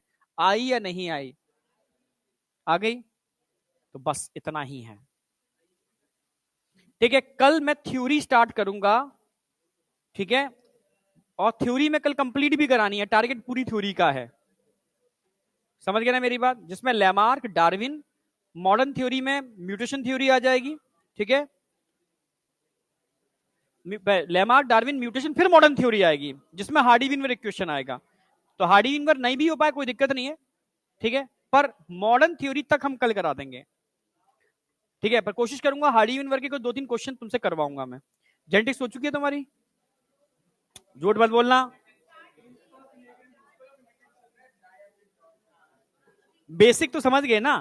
जीन, एलील समझ गए ना? बस ठीक है, बेसिक चाहिए मुझे। ठीक है, तो अब उसमें हम हार्डी वर्क में थोड़े से कुछ डिस्कस करेंगे। ठीक है, बेसिक बेसिक बातों की। और हार्डी वर्क के बाद फिर ब्रीफ अकाउंट ऑफ इवोल्यूशन और ह्यूमन इवोल्यूशन बचेगा, जो परसों की क्लास में होगा। भूल गई? एनिमल किंगडम में 3 प्रकार के मैमल्स बताए थे, Prototheria, Metatheria, Eutheria. Prototheria egg laying या अंडे देने वाले मैमल्स। ठीक है, मेटाथीरिया पाउच बियरिंग मैमल्स, और यूथीरिया प्लेसेंटल मैमल्स। तीनों ही मैमल्स हैं। तो मार्सुपियल भी मैमल्स हैं, कंगारू याद आया? हाँ, मार्सुपियल्स में आता है, और बाद बाकी के हमसे तो मैमल्स हैं सारे, प्लेसेंटल मैमल्स। याद आया नहीं आया? एनिमल किंगडम भूल गए? चलो ठीक है, कोई डाउट? तो बस आज इतना ही रखेंगे। कल का होमवर्क दे दिया है मैंने, ये आपको करना है, ये कल मैं कराऊंगा ही। ओके, चलो कल मिलते हैं सेम टाइम। परसों चैप्टर खत्म करते हैं, आज सेकंड लेक्चर था ना इसका, 2 लेक्चर और हैं हमारे पास, आराम से हो जाएगा। कल मैं एक काम करता हूँ, बेसिक बेसिक चीजें कंप्लीट करके लाऊंगा, और परसों में ह्यूमन इवोल्यूशन याद करा दूंगा पूरा। ठीक है, कल मैं पूछूंगा जरूर ये बॉब कैट, टस्मानिया वुल्फ, ये सब सारे पूछूंगा मैं। यही भूलने का है और कुछ भी नहीं भूलने का इसमें।